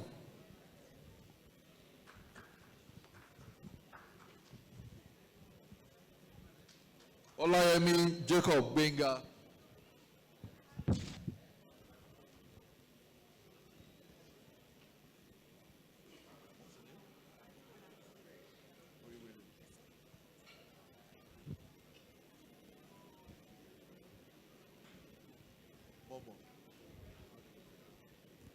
Olayemi Jacob.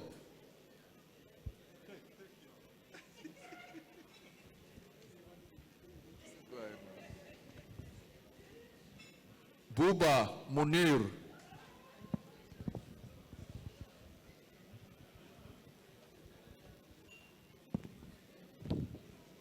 Fọlọ́runṣọ́ Olúbùnmi Veronica.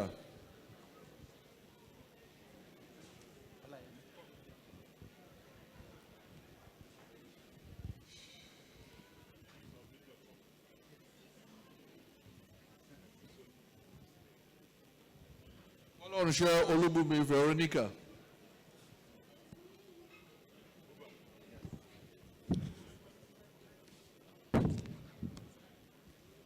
Dia Salahu Yemisi.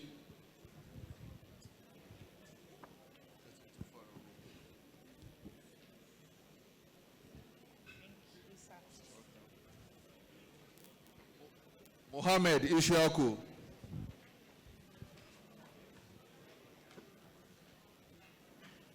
Adebiyi Rotimi.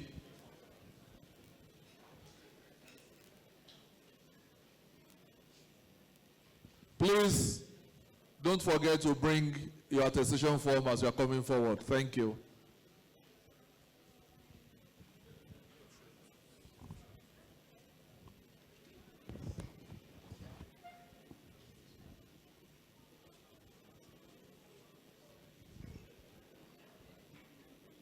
Photographer is tired.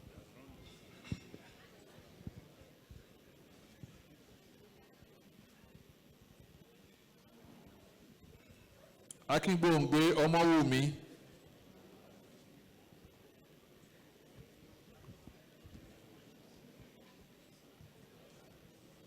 Akingbongbe Omowumi. Akimusire Adeoreti Folashade.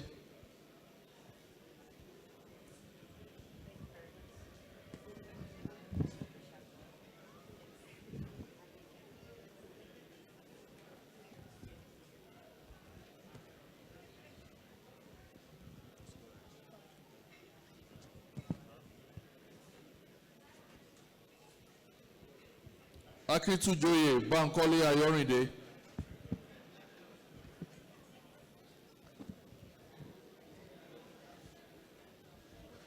Dada Lawrence Olufemi. Dada Lawrence Olufemi.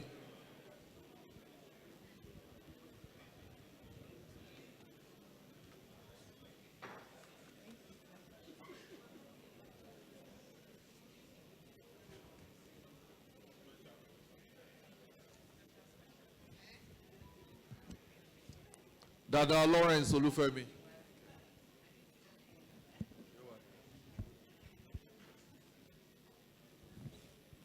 Falana Solomon Olashupo.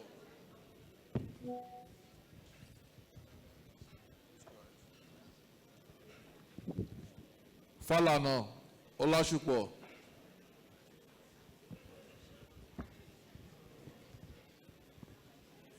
Fọlọ́runṣọ́ Modúpẹ́.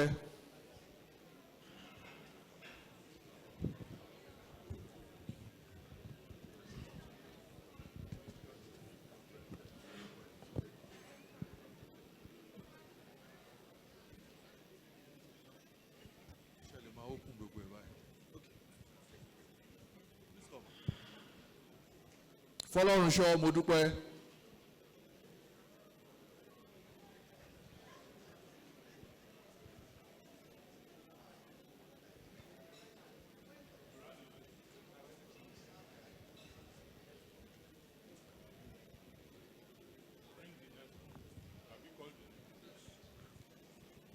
Handler Thomas.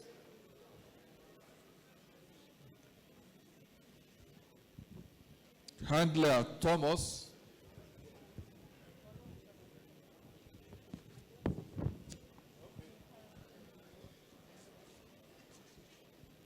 Iyebuzo Abiodun.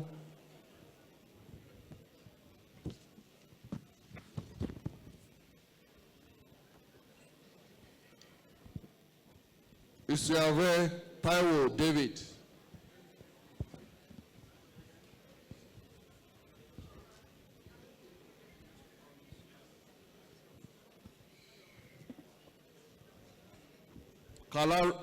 Kalaro Tebitope Afolake.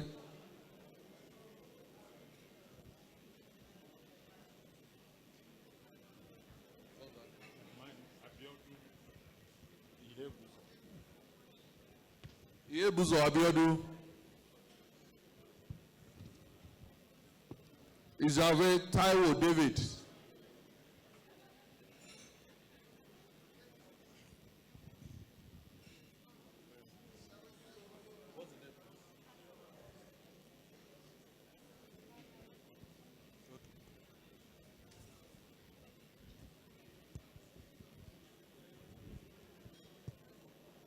Karim Ayodeji.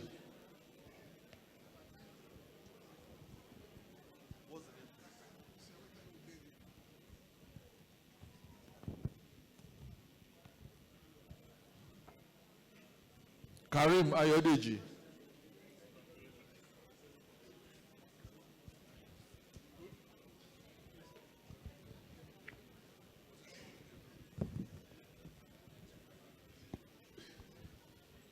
Oluri Oladunjoye David.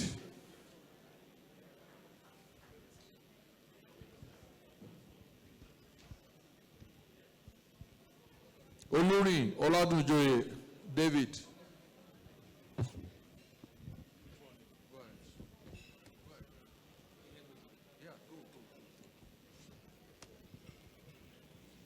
Honore Kehinde.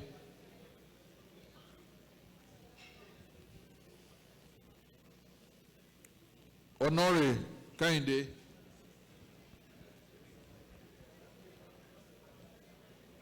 Onyia Ngozi Francis.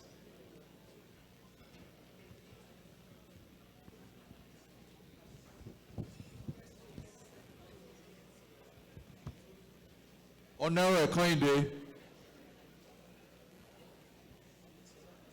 Onyia Ngozi Francis.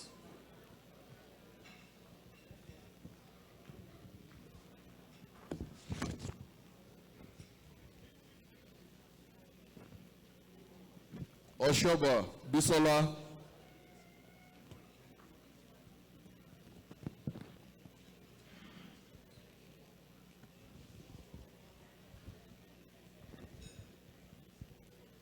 Oshoba Bisola. Owóẹ̀yẹ Olúṣọlá Peters.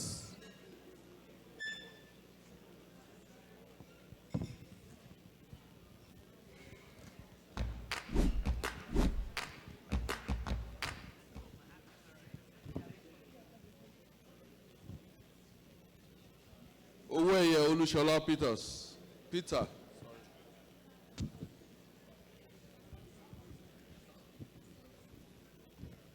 Oyeleke Morayo.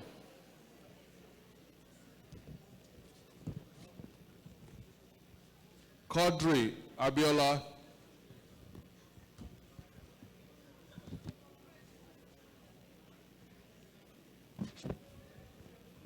Situ Olayinka.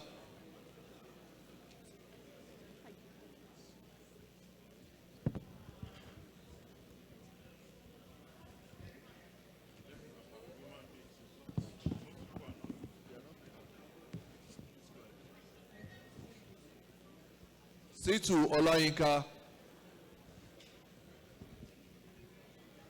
Tariboba Wenikeba.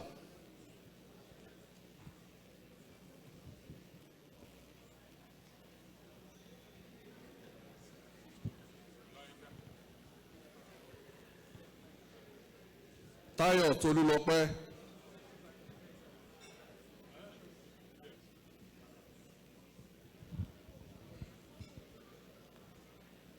Tayo Tolulope.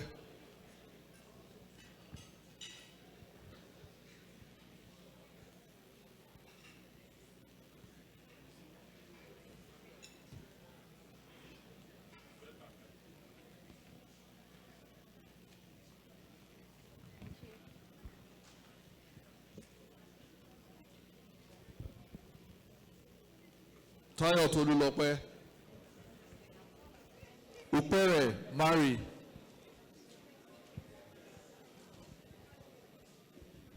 Upere Mari. Upong Tonye.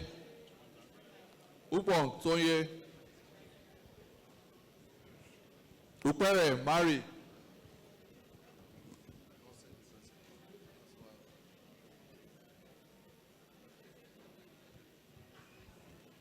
Upong Tonye. Yusuf Oluwafemi.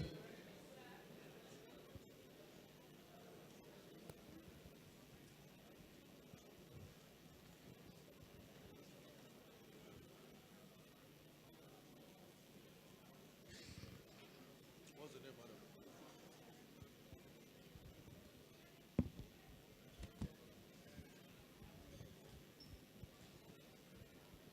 Olútìmílẹ́yìn Ọlárẹ̀wájú.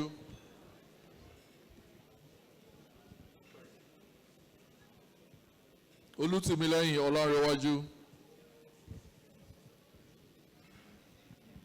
Adékọ̀yà Kọ́láwọlé. Adékọ̀yà Kọ́láwọlé.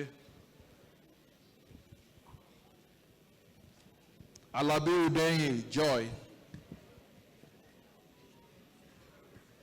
Joy Alabi Udeyin.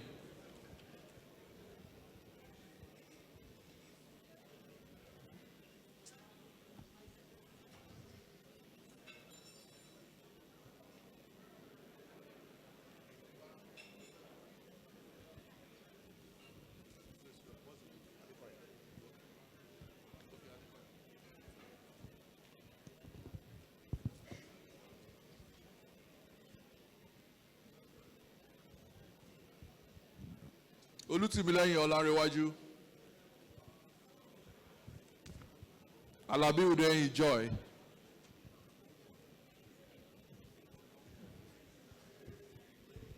Ọlátúndé Agbẹ́jà Ọmọwálé.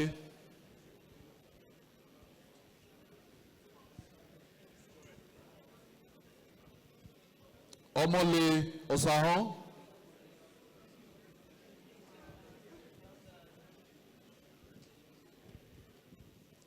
Ọmọyẹlé Ọlájùmọ̀kẹ́.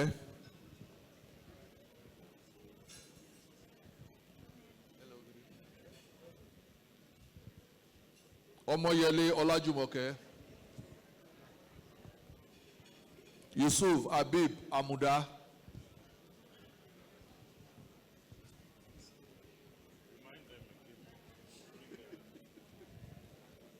Please always remember, kindly please bring your attestation form when you are coming forward, please. Omole Osaon, Yusuf Habib Amuda.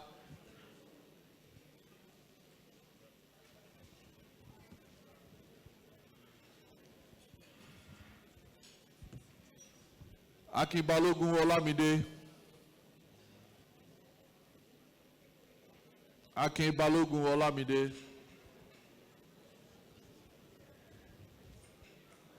Ẹ̀sán Jacob. Jacob Ẹ̀sán. Alabi Kẹ́hìndé. What's the name? It's Omole. Sorry, I said Omole.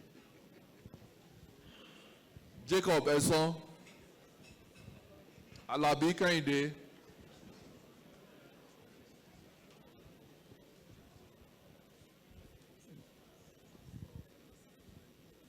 Alabi. Olaniyan Christiana. Olaniyan Christiana.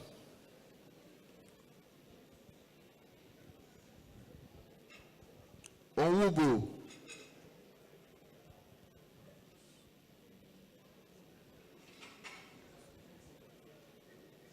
Onwubu Ezemonye.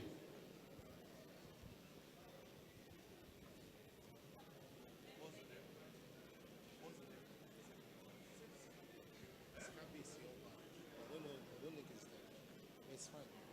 It's okay. I'm a royal father. Thank you.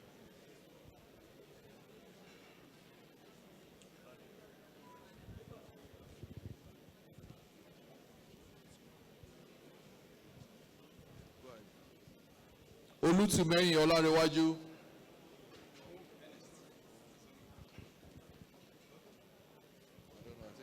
don't know what this is. I didn't put my name. This is what is here. That's rich. Olútìmẹ́yìn Ọlárẹ̀wájú.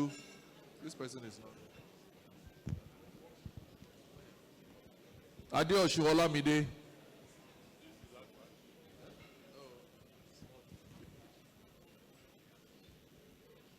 Adéọ̀ṣun Ọlámidé. Adéyí Olúgbadé.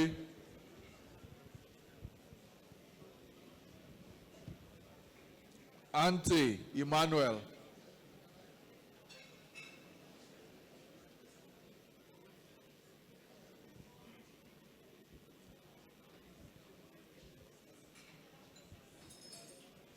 Adéyí Olúgbadé. Which is which? What's the name?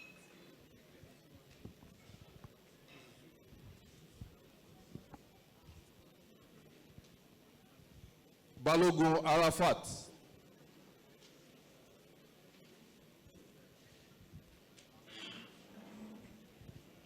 Balogun Ọmọlára.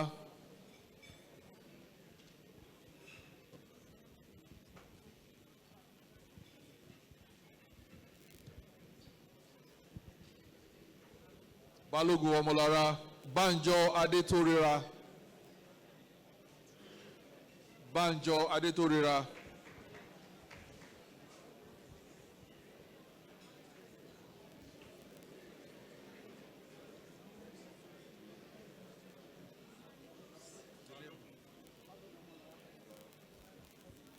Arafat. Okay, this is Balogun also.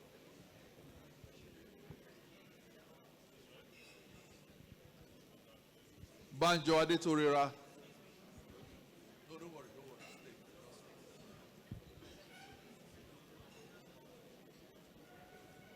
Daniels Suru.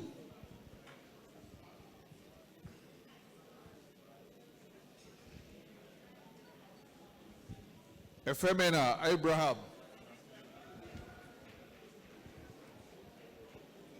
Efemena Abraham.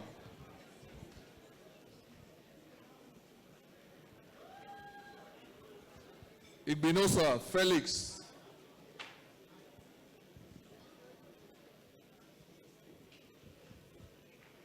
What's the name? Jaris Jonathan.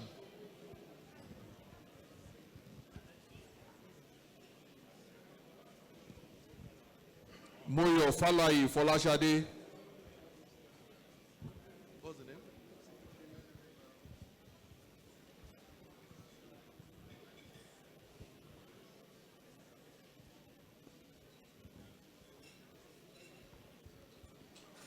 Igbinosa Felix.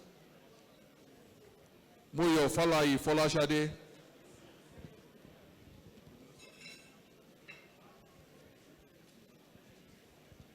Muen Joshua.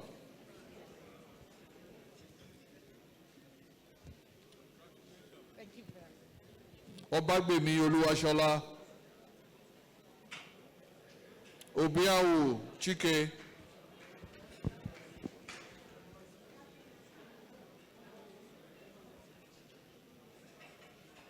Obagbemi Oluwashola.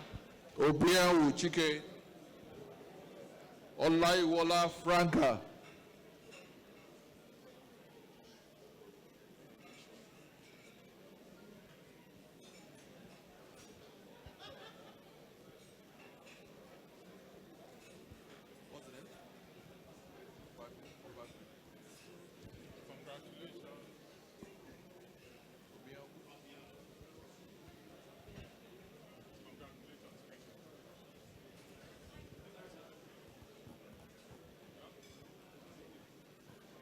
Ọlọ́run tọ́ba Bánkọ́lé.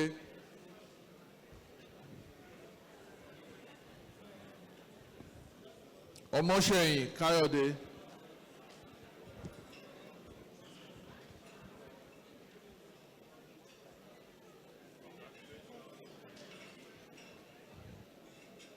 Ọmọṣẹ́yìn Káyọ̀dé.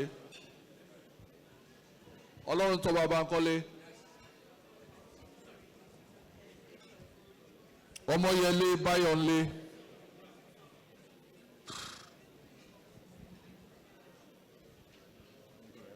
Ọmọyẹlé Báyọ̀nlé.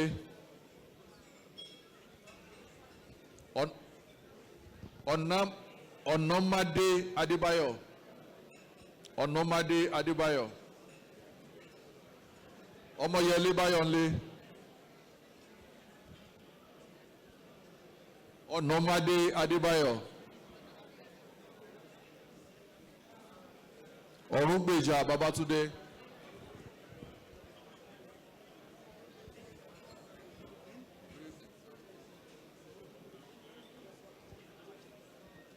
Ọ̀ṣíndẹ̀rọ̀ Bọ́rọ̀jí.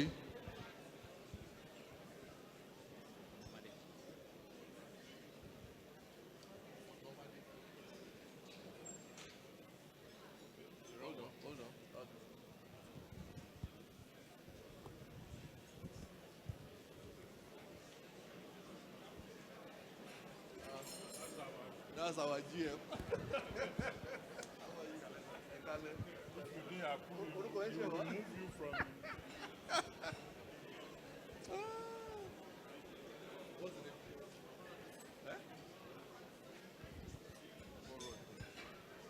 Ọ̀ṣíndẹ̀rọ̀ Bọ́rọ̀jí. Oyègbọ́lá Lánre. Adéòtí Ọmọkúnbi.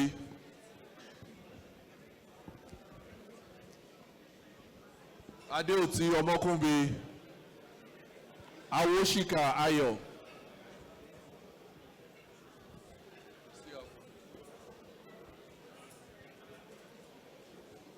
Adéòtí Ọmọkúnbi.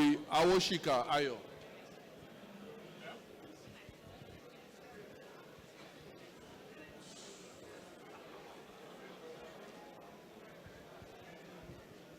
Awóṣìkà Ayọ̀. Owuduegbo Ọgadimma. Owuduegbo Ọgadimma.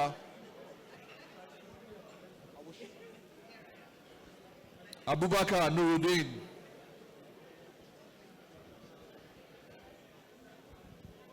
Abubakar Nuruddin. Adamu Enemona. Adamu Enemona.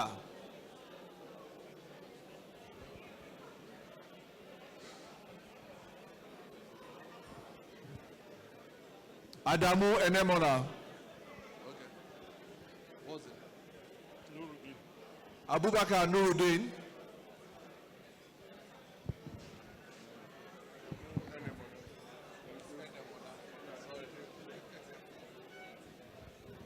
Adelaja Adewale.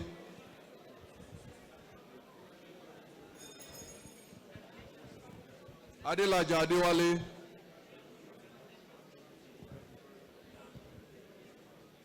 Adejumo Godfrey. Adejumo Godfrey. Godfrey, sorry.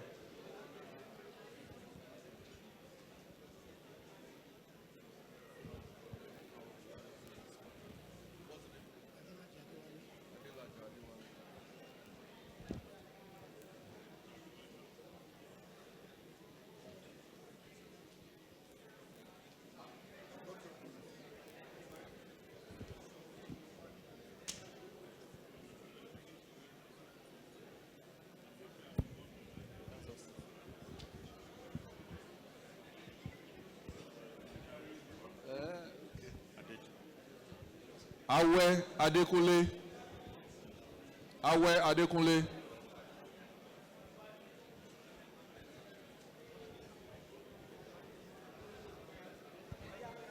Ebu A. Francis.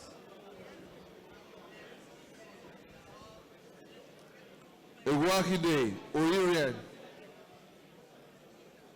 Egwakide Oririan.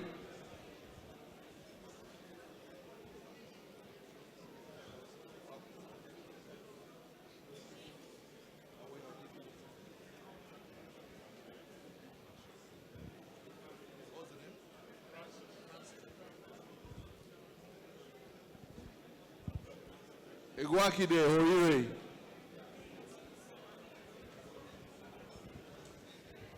Enemo Anthony.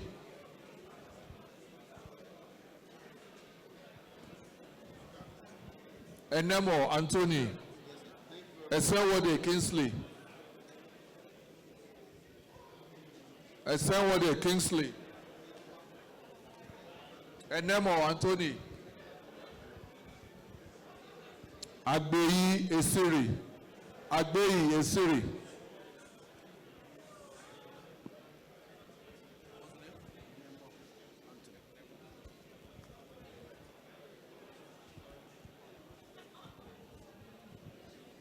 Agbeyi Esiri.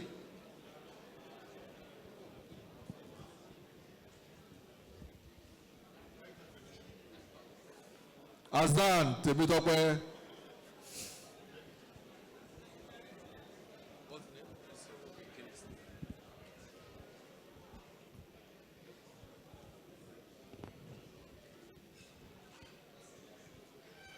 At last. Just a minute. Congratulations. Shobanjo Olufemi. Shobanjo Olufemi.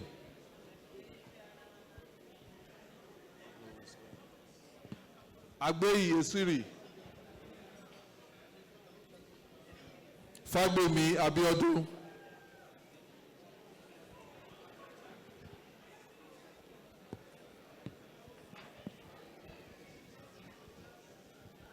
What's the name?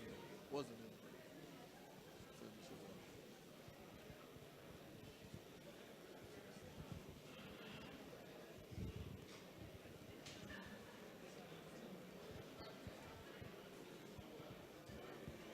What's the name, please? What's the name? Muhammad Abdullahi. Muhammad Abdullahi.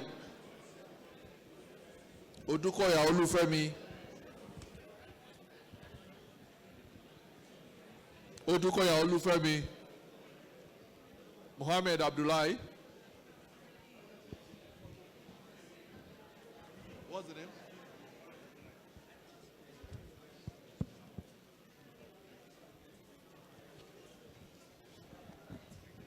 Idowu Olumayowa.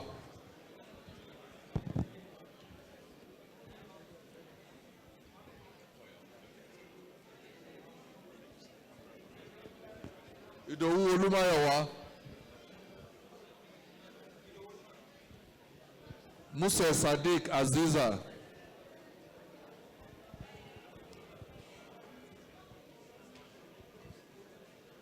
Oloyede Oluyemi.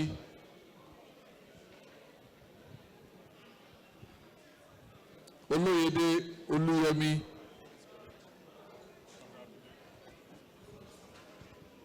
Salako Mobolaji. Salako Mobolaji.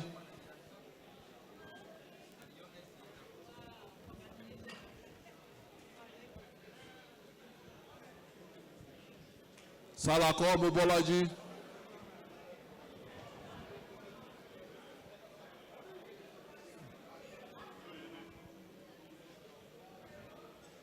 Is that all?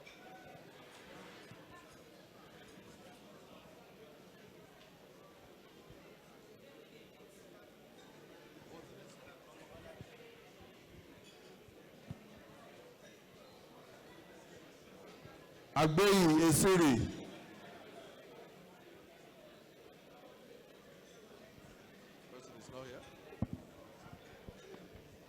Distinguished ladies and gentlemen, do we have any new member who has not received his or her certificate here? What's the name?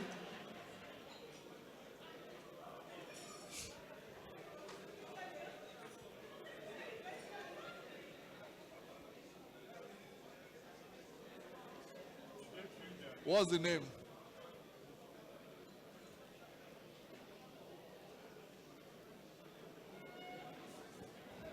Did you?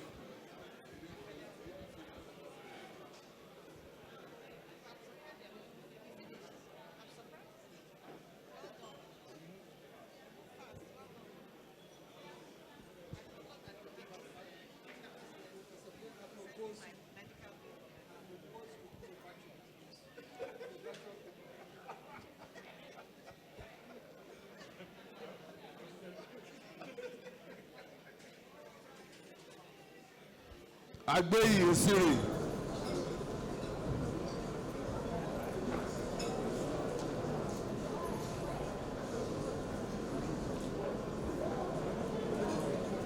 Mwagu Chike. Chike Mwagu.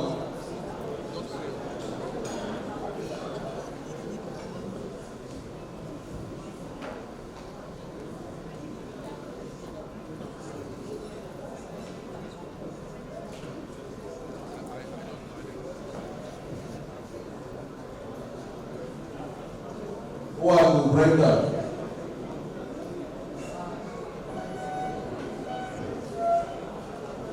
Mwani Uzo.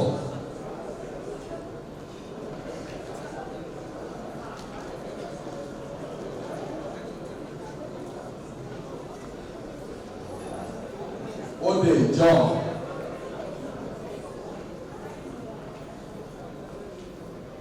Ode John.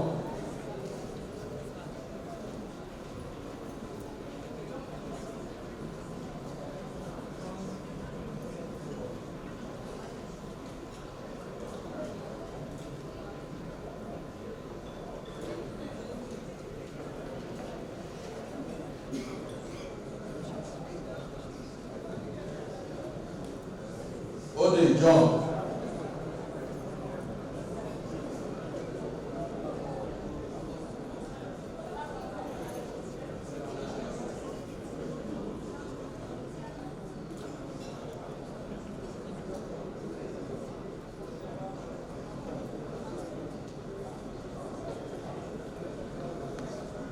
Oladoyin Abisoye. Oladoyin Abisoye.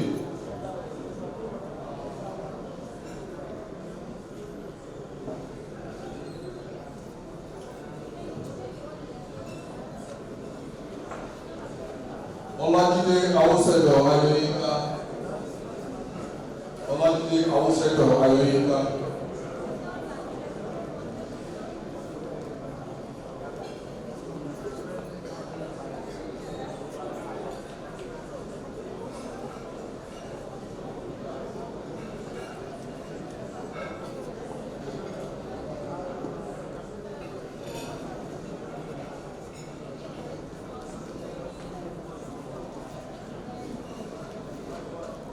Aderoju Olateru Olabegi.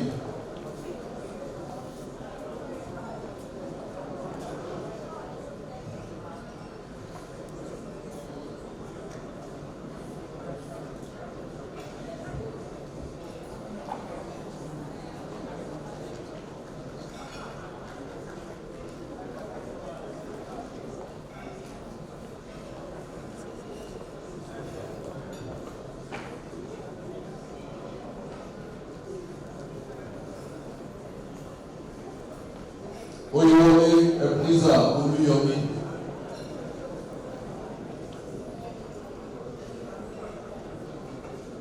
Thomas Bukola. Thomas Bukola.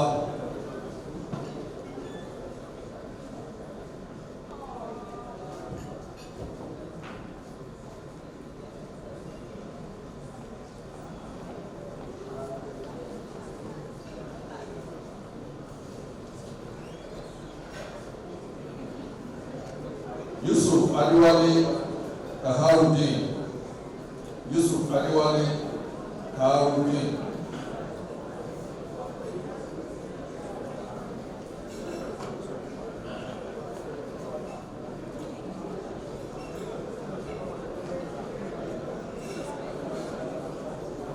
Onogoruwa Arena Dayton Eri.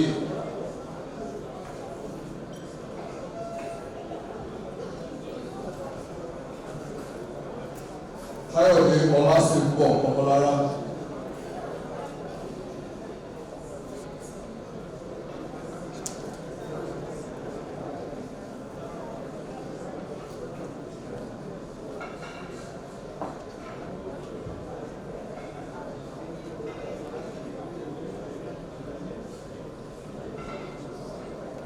CIoD Olasimbo Omolara.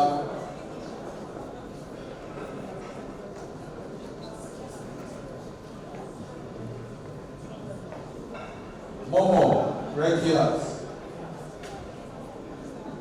Oyewere Tosan.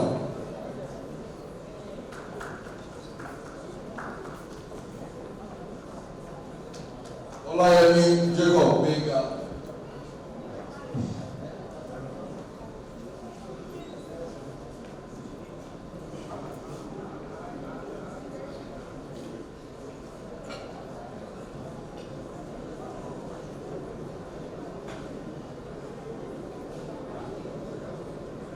Olayemi Jacob.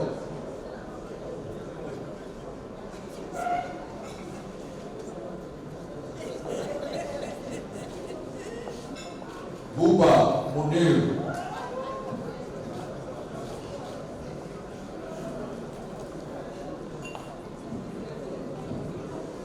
Fọlọ́runṣọ́ Olúmi Veronica.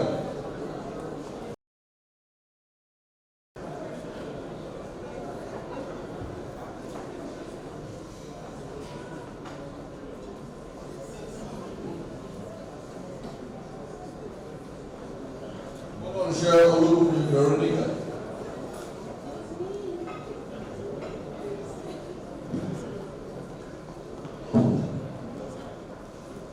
Dia Salahu Yemisi.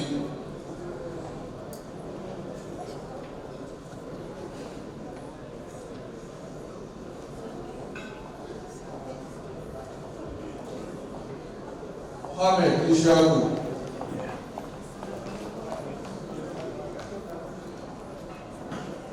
Adebi Yurotimi.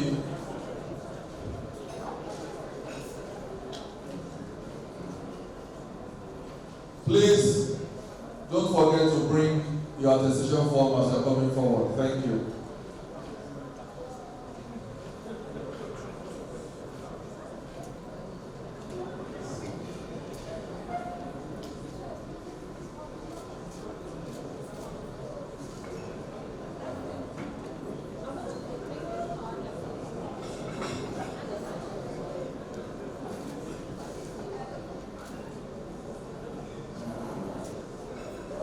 Akíngògbé Ọmọwùmí.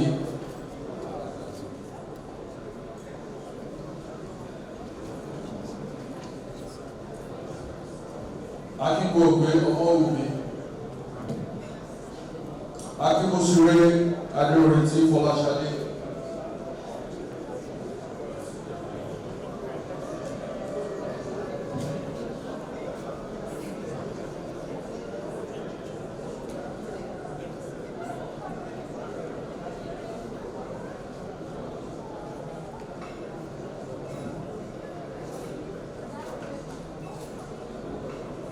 Akíntúnjọyè Bánkọ́lé Ayọ̀rìndé.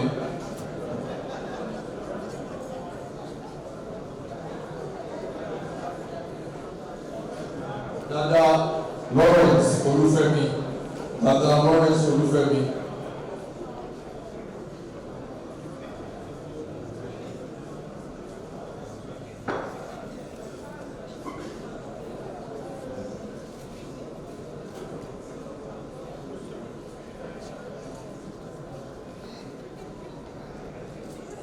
Dada Lawrence Olúfẹ́mi.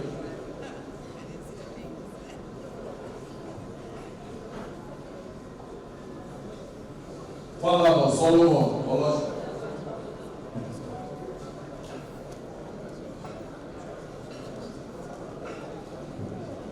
Fálànà Ọlọ́ṣunpọ̀.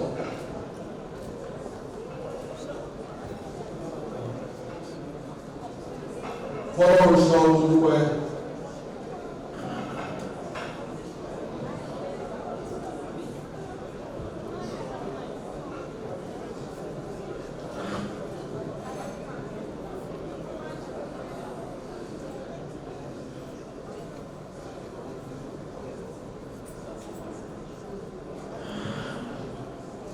Fọlọ́runṣọ́ Olúpẹ́.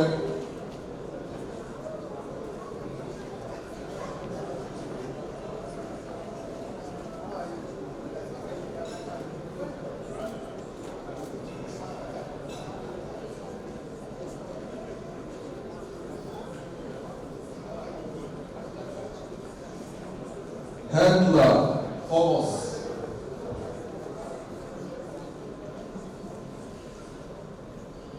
Handler Thomas.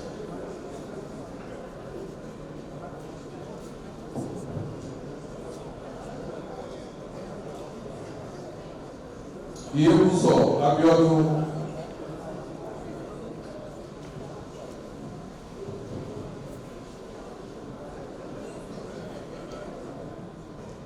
Israel Taiwo David.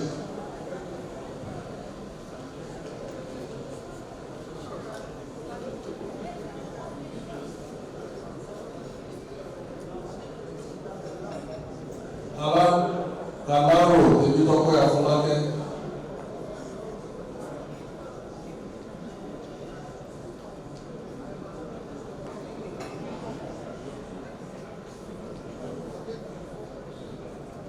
Yebuso Abiodun. Israel Taiwo David.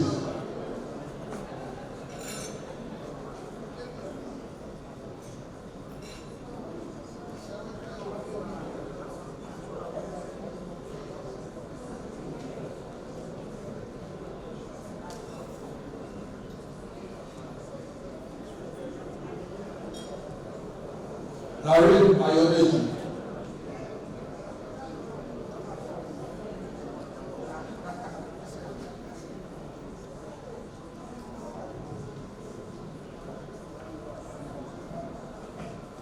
Karim Ayodeji.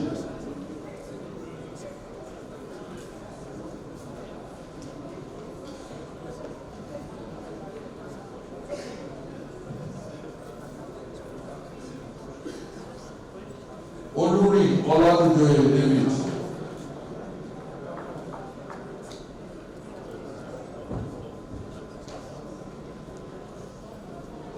Olúrí Ọládùjọyè David.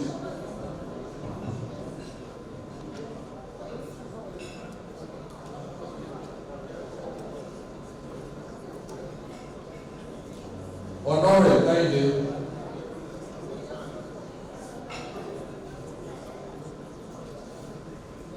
Honoré Kẹ́hìndé.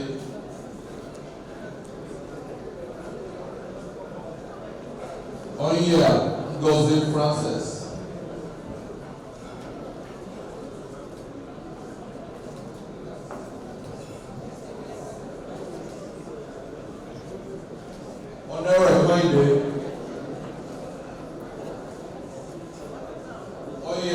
Ngozi Francis.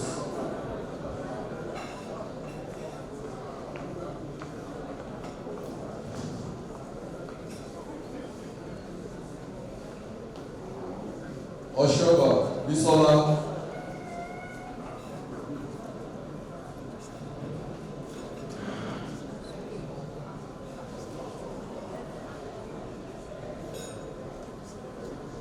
Oshoba Bisola.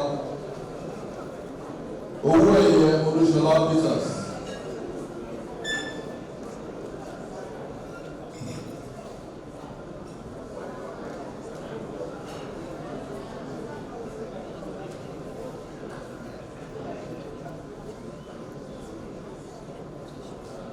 Owóẹ̀yẹ Olúṣọlá Peters.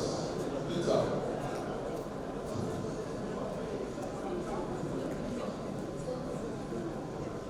Oyèlékè Morayo.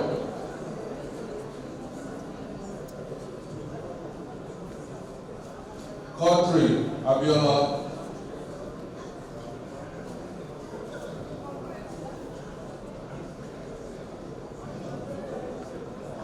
Situ Ọláyínká.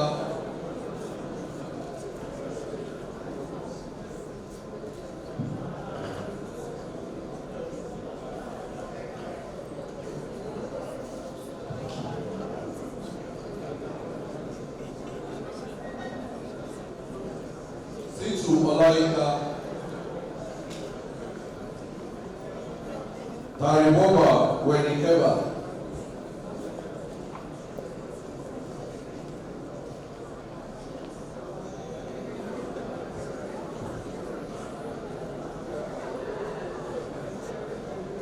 Táyọ̀ Tolúlọpẹ́.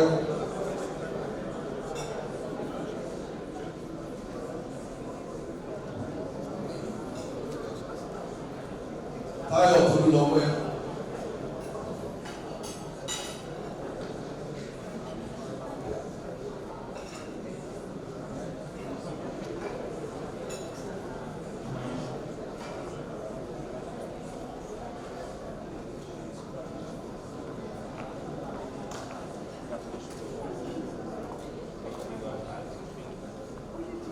Táyọ̀ Tolúlọpẹ́.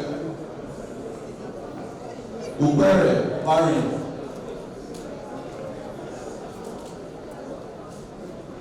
Dùpẹ́rẹ̀ Mari. Púpọ̀ Tóyé. Púpọ̀ Tóyé. Dùpẹ́rẹ̀ Mari.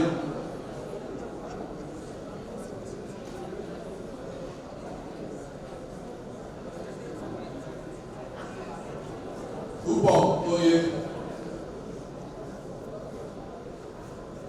Yusuf Olúwafẹ́mi.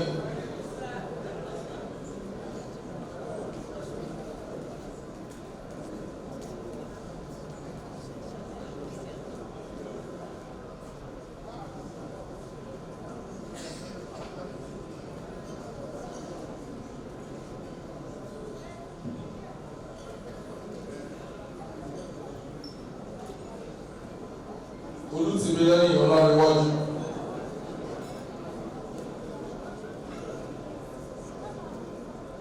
Olútìmílẹ́yìn Ọlárẹ̀wájú. Adékọ̀yà Bọ́láwọlé. Adékọ̀yà Bọ́láwọlé. Alábí Udeyin Joy. Joy Alábí Udeyin.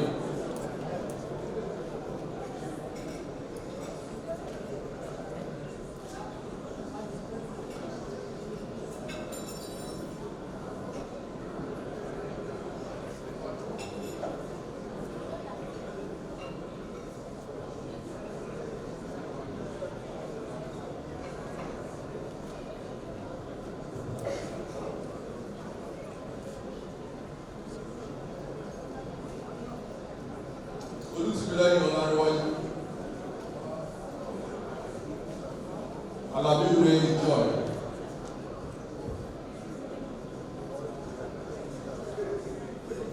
Ọlátúndé Agbẹ́yà Ọmọwálé.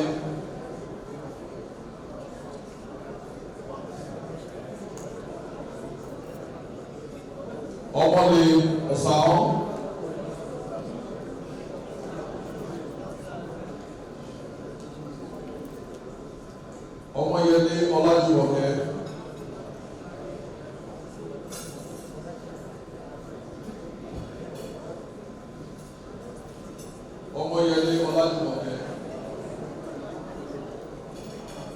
Yusuf Habib Amuda.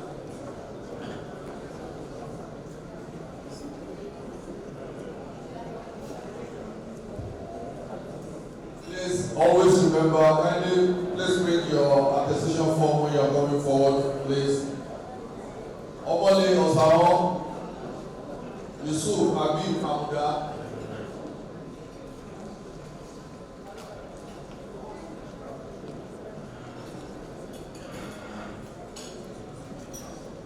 Akibaloku Olamide. Akibaloku Olamide.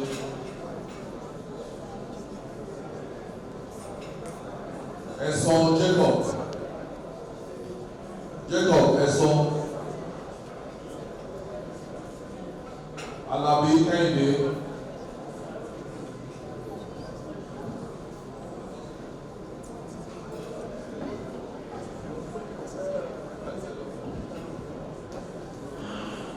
Jacob Ẹ̀sán.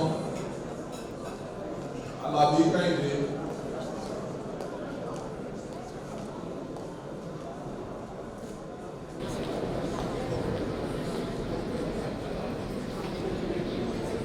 Olaniyan Mushala. Olaniyan Mushala.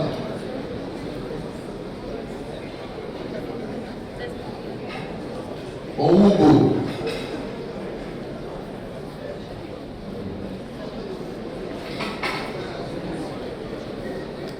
Owugo Ezekiel.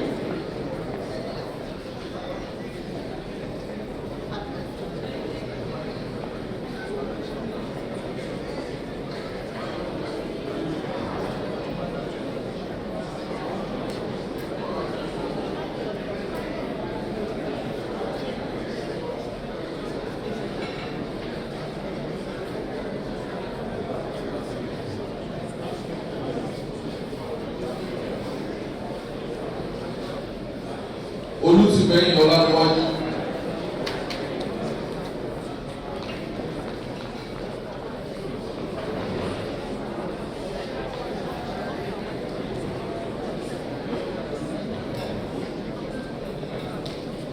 Olùtìmẹ́yìn Ọládéwájú.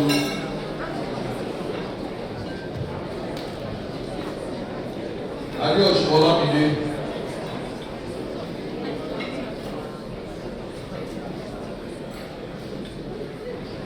Adéọ̀sùn Ọlámídé. Adéyí Olúgbadé.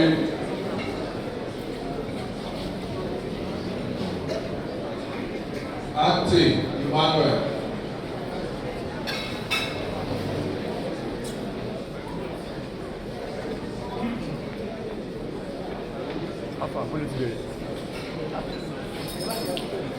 Adéyí Olúgbadé.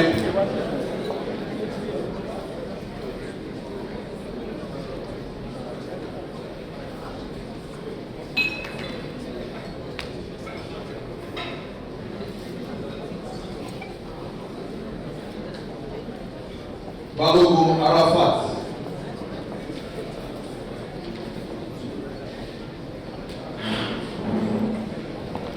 Balogun Ọmọlára.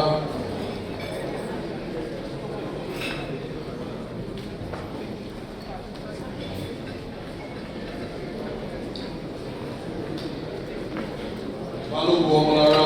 Banjo Adétòrera. Banjo Adétòrera.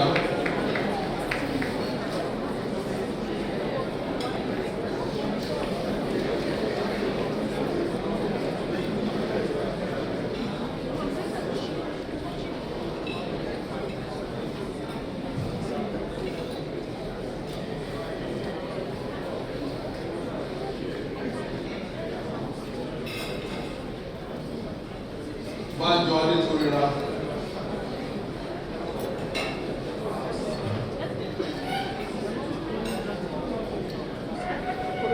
Daniel Suru.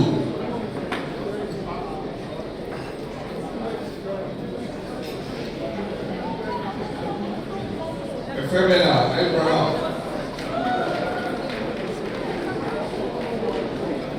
Efemena Abraham.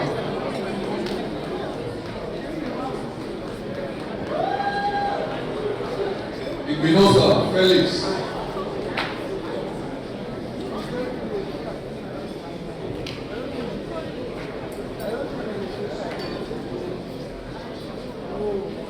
Jaris Jonathan.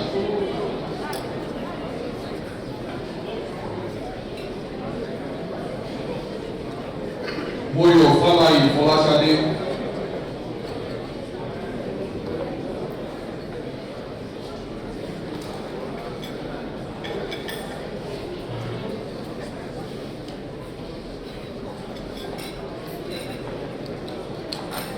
Binosa Felix.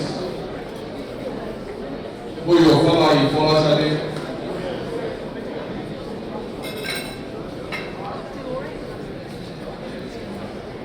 Muwen Joshua.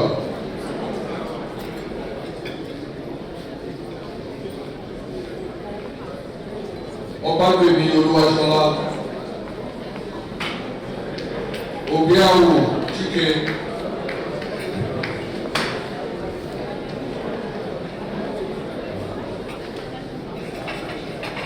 Ọbágbèmí Obiawu Chike. Ọláyíwọlá Franka.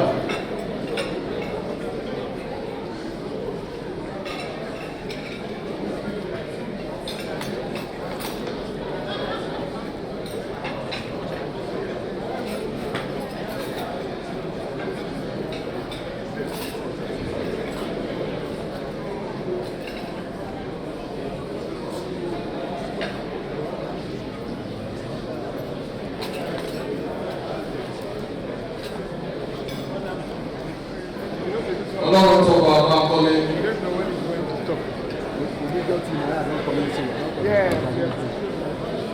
Ọmọṣẹ́yìn Káyọ̀dé.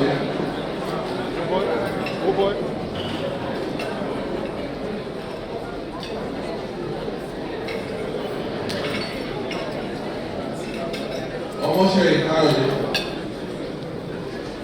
Ọlọ́run tó bá bá kọ́lé. Ọmọyẹlé Báyọ̀lé.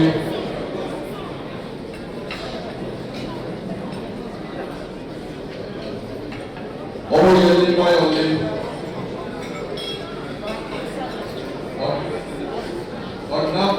Ọ̀nàmádé Adébáyọ̀. Ọ̀nàmádé Adébáyọ̀. Ọmọyẹlé Báyọ̀lé. Ọ̀nàmádé Adébáyọ̀. Ọ̀rúngbèjà Babátúndé.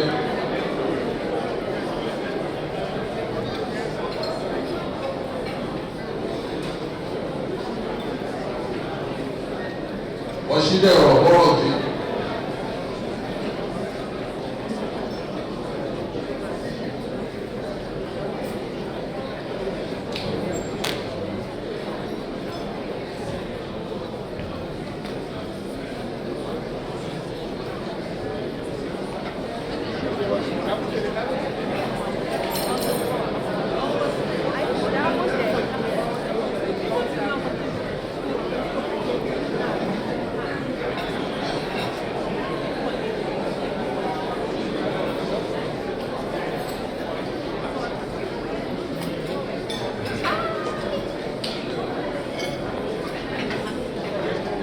Oyinbola Lanre.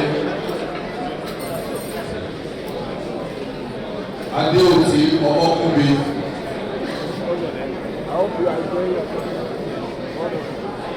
Adéòtí Ọmọkùnbi. Awóṣìkà Ayọ̀.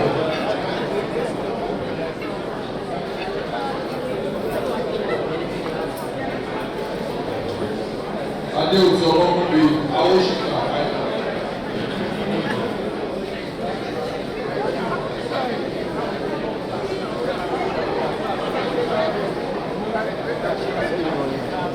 Awóṣìkà Ayọ̀.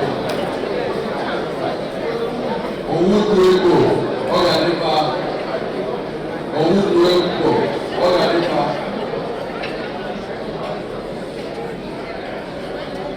Abubakar Nurudé.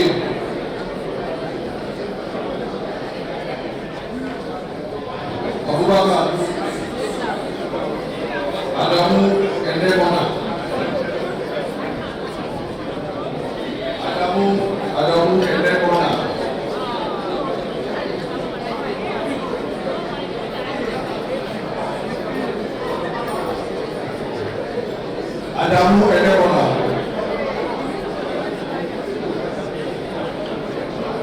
Abubakar Nuruddin.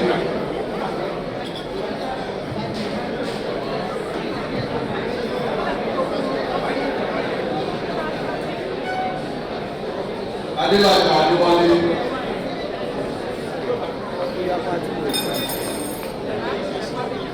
Adelaja Adewale.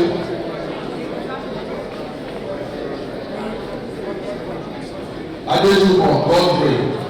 Adejumo Godfrey. Godfrey.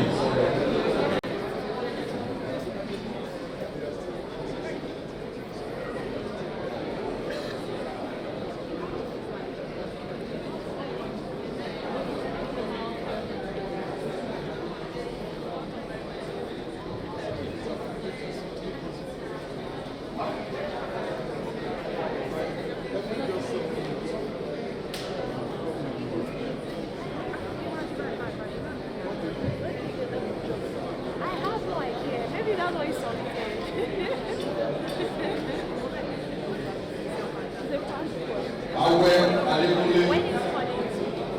Awe Adekunle.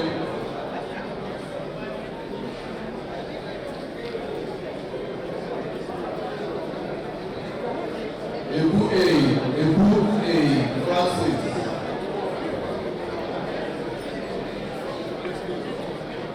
Ewagide Oyire. Ewagide Oyire.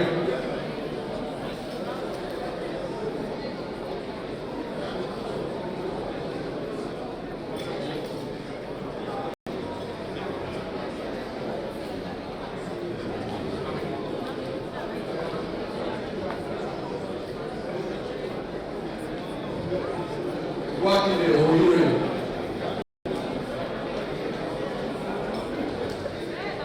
Enemo Anthony.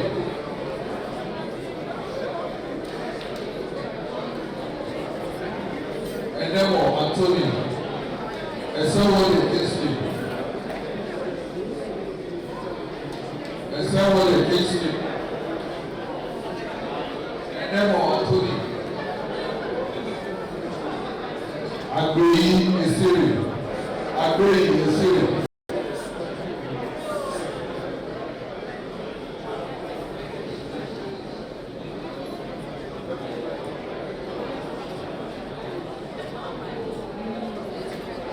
Agbeyi Esiri.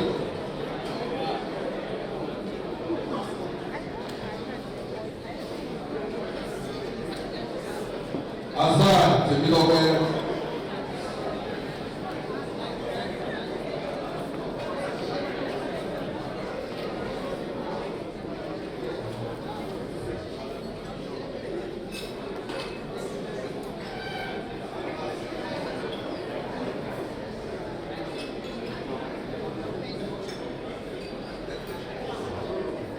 Ṣọ́wájọ́ Olúfẹ́mi. Ṣọ́wájọ́ Olúfẹ́mi.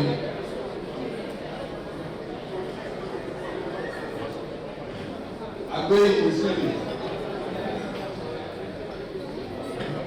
Fábíyì Abíọ́dún.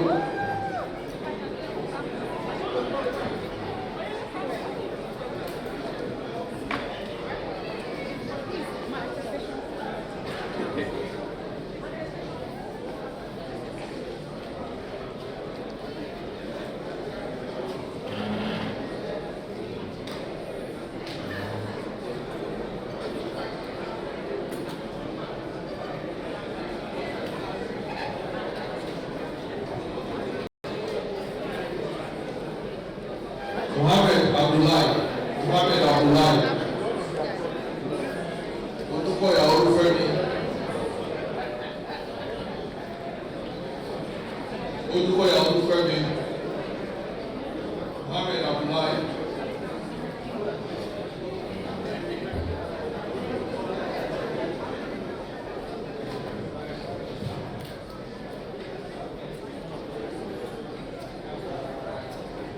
Ìdòwú Olúmáyọ̀wá.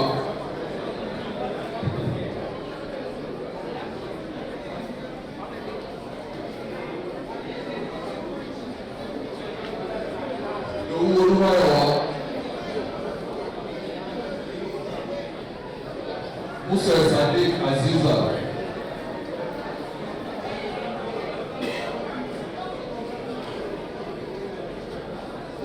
Olóyèdè Olúyẹmí.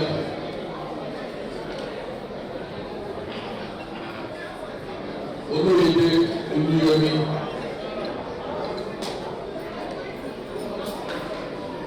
Sàlàkọ́ Bọ́lájí. Sàlàkọ́ Bọ́lájí.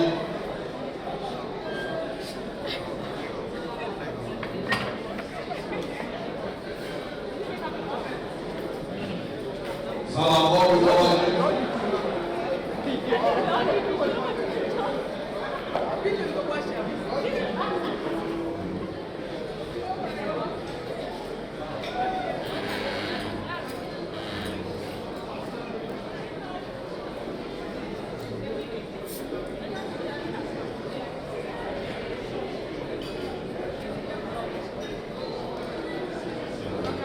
Agbeyi Esiri.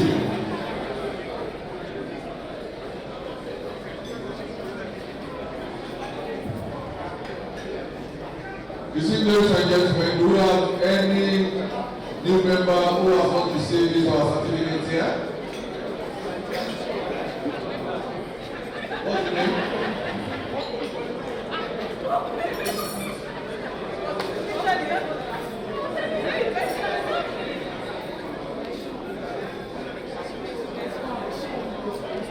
What's the name?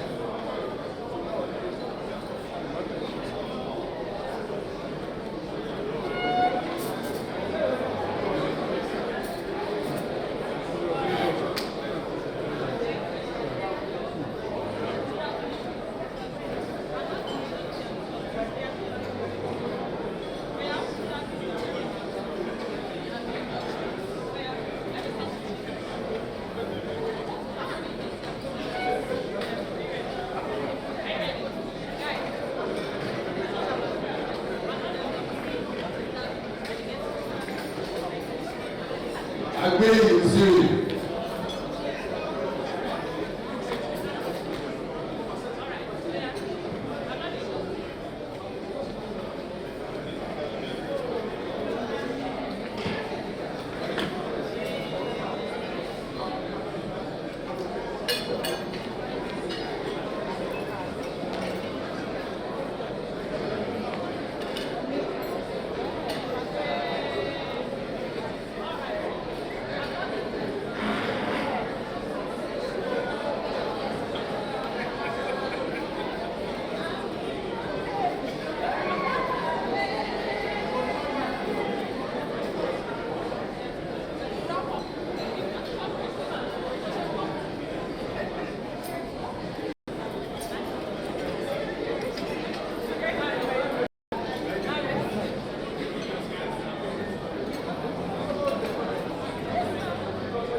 Fúnkẹ́ Ṣíwájú.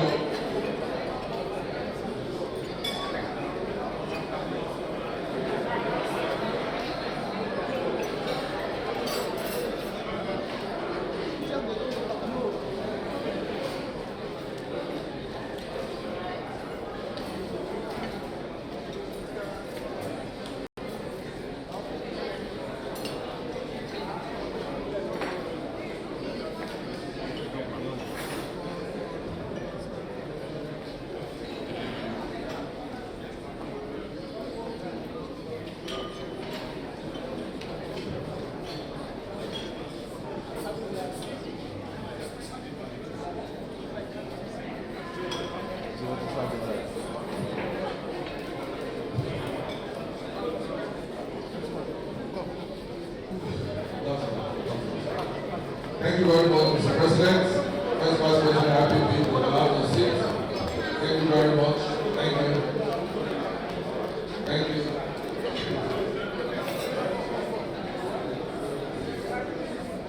Right now we have Mr. Olufemi Shobanjo on stage who will be speaking on behalf of the inductees. Thank you.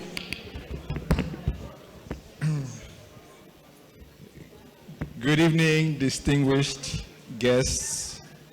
All protocols duly observed. I think the evening is already fast spent. My job is really just to say to the special thanks to the Governing Council of the Institute, members, dedicated team of staff. I extend sincere appreciation on behalf of all inductees for your tireless effort in advancing the Institute's mission and in organizing this induction ceremony. I think we all agree that it's been a wonderful event today. I want to thank all the guests for coming. It's been several hours spent. The Institute, of course, is the apex professional body for directors in Nigeria. There are over 6,000 members to effectively shape the corporate governance landscape and foster excellence across sectors. Through different acclaimed director development programs and dedication to its core values, the Institute continues to strengthen leadership capacity, enrich public policy, and elevate the standards of boardroom practice. I think to my fellow inductees, congratulations on this notable milestone. Becoming part of this distinguished body of over 6,000 directors is not only a celebration of our individual achievements, but also a profound call to responsibility. Let the moment be a catalyst, a charge to lead with courage, mentor with purpose, and serve with integrity. As the Institute places its trust in us, let us impact core values of integrity, meritocracy, professionalism, accountability, and probity. Customer centricity and teamwork should shape our decisions, elevate our own impact, and enrich our collective legacy. I would like to crave everyone to be active and to participate in the Institute's programs, and most especially, I thank you all, and may we continue to champion excellence together. Thank you very much. Thank you very much, Mr. Olufemi Shobanjo.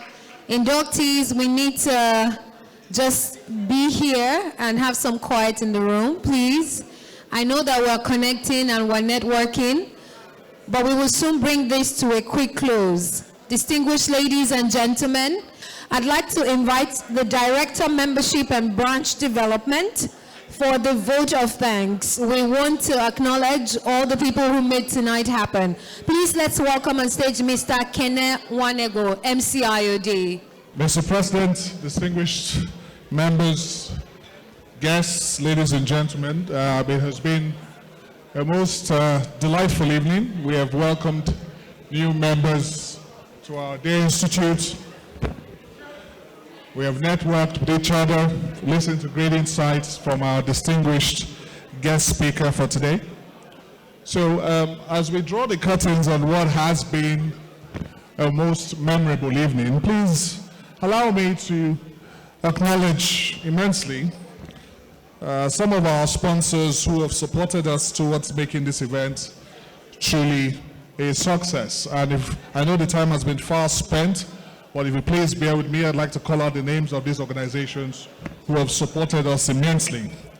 Getaway Oil, Blue Bulb Finance Limited, thank you so much. The Lagos Internal Revenue Service, LIRS, thank you so much. The NGX Regulation Limited, JS Bank PLC, the NPF Pension Limited, Cardinal Church Company Limited, the Exelo Group, the Eco Electricity Distribution PLC, Century Port and Terminal Limited, the Matrix Energy, and the Coronation Group. On behalf of the Institute, we appreciate your support. We do not take it for granted. Thank you so much for your support towards the success of this history-making induction. I'd like to also thank our guest speaker for today, the Dean of the Lagos Business School, Professor Olayinka David West, member of the Institute. Thank you so much, ma'am. I know she's left, but for accepting to play this role. Your perspectives on our theme for today resonated deeply with all of us, and it's given us a lot to ponder on. So on behalf of the Institute, we say a big thank you. To our host for today, the membership and the branch development committee of our Institute under the leadership of Alhaji Lamis Diko, the second vice president of the Institute. If you can hear me, sir, thank you so much to you and your committee for the incredible work that you do in your oversight of the membership activities at the Institute. To our distinguished past presidents who joined us here today, I can see some of them have now left. I thank you for being here, though retired. You're still here actively supporting the Institute's activities. The Institute is what it is today as a result of the legacy of our forebears. So thank you, sirs, for honoring our invitation. I can see the immediate past president of our Institute. To our first vice president of the Institute, Mrs. Amina Oyabola, fellow of the Institute, thank you, ma'am, for being here, for the incredible work that you've done, especially your capacity as the immediate past chairman of the membership and the branch development committee. Thank you, ma'am, for being here and for supporting the president of this history-making induction ceremony. To our chief host, the 19th president and the chairman of the governing council, Otumba Adetunji Oyebanji, fellow of the Institute, thank you, sir, for your leadership and for successfully hosting this event. I acknowledge that this will be your first formal event as our president, and I dare say, Mr. President, that you've started very well on a firm footing. So thank you very much, Mr. President, for hosting us today. To our Director General, Mr. Dele Alimi, fellow of the Institute. Well, I think he likes to refer to himself now as the outgoing Director General. Please allow me to call him Chief Bamidele Alimi. I'd like to thank you, sir, for your service and your guidance over the years, especially for an impactful tenure as the Director General and the CEO of the Institute for the past 8 years. Please join me in giving a round of applause to the Director General and the Chief Executive Officer of our Institute for his service to the Institute. I thank our compere, Dio, for an excellent performance as well. To all of our members, our guests here, well-wishers, I thank you for attending our event. Lastly, I'd like to thank my colleagues at the Secretariat who do a lot of the heavy lifting and work tirelessly behind the scenes to ensure that this event was truly a success. I thank you for your hard work. I look forward to you sustaining this as subsequent events of the Institute. Ladies and gentlemen, we've had a long day, but hopefully an incredible day. I thank you once again for being here, and I wish you a safe journey back to your respective destinations. Thank you very much, everyone. Thank you very much, sir.